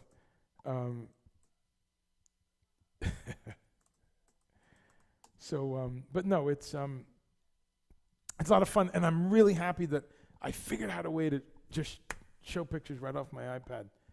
Man, I know it's easy, it's stupid, but I've never done it with Zoom, and never realized you can share screen off of a laptop. Anyway, let's get some comments and some goodbyes before we. I'm gonna go upstairs and make some vegetable soup. Got a bunch of carrots, some onions that I roasted. I roasted a couple whole onions the other day. Love doing that because then you can use those roasted onions in a sandwich or put them into a soup, and you have this amazing texture. Have them in a sandwich, you know. So we roast a lot of stuff. We'll just have a pan, a little olive oil, a no-stick kind of a surface, and just chop 3 onions, put them in there, 4 or 5 heads of cloves, sweet potatoes, white potatoes, red potatoes, just get them all sliced up and in there. 400 degrees, 40 minutes, a little longer if you want them crispy. A little olive oil, dusting of salt. And what's great about that is for people doing other stuff, busy, I'm always busy, office hours or creating music or doing some other things. I just love, once in a while, cooking that you can set it and forget it. Set an alarm to remind me to go turn it off, or set the oven to turn off, and you have a couple days worth of amazing food. You've got some roasted, delicious, hot, crispy potatoes right then and there, and onions, and if you roasted something else, some tempeh or squash. We roasted some acorn squash the other day. steamed some greens, had some black beans. Boom, perfect meal with all of the stuff going on. Fiber, good fats with the olive oil and sesame oil, protein, greens with the kale. So I just want to always keep reinforcing to people that think simple, think easy to prepare, steaming and baking after just raw tearing up cabbage and vegetables and making a salad. After that, the two simplest things is steaming or throwing it all in the oven to bake. And so I'm going to go prepare some food. Today I've only had some steamed kale, and I had a couple of these Gardein kind of, again, unchicken nuggets that we got the other day. Gardein is an incredible company, Canadian company. It came out of Yves, which was the 80s company of this guy, Yves Potvin, French vegan chef and creative guy. And he started this company, Gardein. And as the smoke settles on all the other companies, Gardein is the one that keeps it really clean on ingredients, no weird artificial stuff. All their stuff is vegan. All their stuff is non-GMO, which is an increasingly important label to see on there. I'm going to talk a bit about this next week when I talk about this ice cream company that's doing genetically modified animal-free whey. So you have a whole science fiction area in food that's going on that is a bit of concern. So again, just let me see some last comments. Alfajores are my downfall. Yeah, those are the cookies, right? Are there some sort of cookie? Yeah, bro. Sweet tooth. I've been lucky this last 15, 20 years of my life where I just, if it's not in front of me, I'm okay with sweet tooth. But yeah, I like a good, vegan ice cream or a bit of vegan chocolate once in a while, dark chocolate. Anyway, these food pics have been amazing. Oh, thank you, bro. Watching on YouTube on your phone, right? You can zoom in. That's awesome. You sell this well, my friend. That's great. I'm an advocate. I'm advocating people to think about how their food connects to compassion. If we're saying I love animals, I'd never hurt my dog. Well, let's expand that outwards. Why pay for someone to hurt a cow, to hurt pigs, to hurt chickens? There's a real disconnect in our modern culture about that.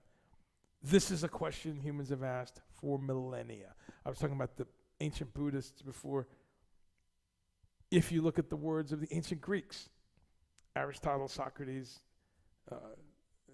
Plato, a lot of these people were vegetarians because they were thinking about, well, wait a minute. What has a soul? What experiences pain? What experiences suffering? These are not new internal debates. People all around, Africa, ancient South America, ancient Europe, many of the tribes in this continent, we lumped them all together, but there were hundreds of tribes in what's known as North America now. And some of them had the three sisters at the center of their diet, which is what? Corn, squash, and beans. Is that correct? And so many of them had a very vegetarian diet and had more eggs and chicken rather than buffalo. Other tribes, it was buffalo, absolutely. Other tribes on the coastal areas was more fish. The northwestern tribes, you read about them, there's a lot more fish diet. Native tribes in the colder, what's known as Alaska and Canada now, seals and different sea animals. So that's fascinating. It's all over the place, but many of them had a heavily plant-based diet. And so I bring that all up to say none of this is new. This idea of advocating for some of us to think about the impact. The extra thing in the modern world, of course, is the environmental nightmare. Folks, wow, we are in it. And the vast majority of it is our agriculture. Sorry. And some of you might be saying, oh, that's a little extreme, Andre. Go look it up. Legions of articles and research talking about The industrialized animal industry now, I'm talking the big, big companies, big corporations, which by volume is most of it. But what they're doing in terms of how much water is used, how much soil, how much rainforest, how much arable soil in the middle of America is used just so we can have cheap flesh and eggs and milk. Again, just seeing if we can think about that more. And again, the answer is not a bunch of vegan food that's packaged and flown around the world. No, of course not. And I only repeat the clarity on that for people who might be new to this. I'm always advocating for locally grown, simply grown, grow some of your own food if you can. Buy things in bulk, learn how to make things like rice and beans and tempeh and vegetable soups and things without any packaging. It's very simple to do that, actually. So that's great. So, okay, a couple more comments coming in. Thank you, Ann Everett. You're welcome a million, and thanks so much for giving me the option to do this. Scott Mulder with the Gardein Chipotle Lime Chicken is fire, huh? I got to try that one. Yeah. Scott, did you know that's Eve's? Remember Eve's in the 80s? He had Eve's, and he had a lot of meat simulacrum stuff. He had this incredible burger. He had a couple of things, hot dogs, things like that. And then he disappeared for a while, but he's Gardein. Derek Schulten, you spoke with John Fetterman's wife, Giselle, and told her it might be good for John being, yeah, right? I know. Yeah, that's,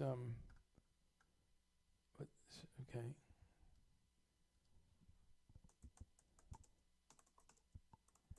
What's the name of that place? I'm just going to put a link in here. You just reminded me.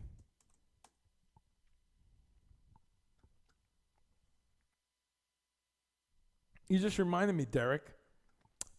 Thank you. Check this out. This is in Pittsburgh. This restaurant, it's a vegan, metal, and punk-oriented restaurant. I mean, how exciting is this? They've got the Bad Brains logo striking an onion instead of the Capitol building. Wow. Can't wait to have a chance to try this out. Look at this fucking place. Onion Maiden. So all of the things are named like heavy metal. Kill 'Em All. Get it? Metallica song, Kill 'Em All. Burning Witch, which is red lentil soup with kabocha squash, chili and tamarind lemongrass. Kick It Root Down. Ginger garlic fries with gochujang mayo, cilantro, and togarashi. Holy shit, look at this, folks, huh? Fistful of curry, like Fistful of Metal, which is anthrax, right? That's a curry noodle soup with rice vermicelli, potatoes, carrots, sprouts, Thai basil. Oh, so delicious. Dan Halen, that needs no explanation. That's spicy dan dan noodles with bok choy, bean sprouts, Sichuan chili oil, black vinegar. Can you believe this? This place looks boss. No animals at all. No animals. So it looks great. I just wanted to make sure people know about that. And I think Derek, you live not far from Pittsburgh. There's the link. Onion Maiden. Yeah. Name of the place, please. It's Onion Maiden. I just put the link there. Onion Maiden. And it's in Pittsburgh. Folks, thanks again. We'll see you soon. Have a plant-based day as often as you can. Thank you.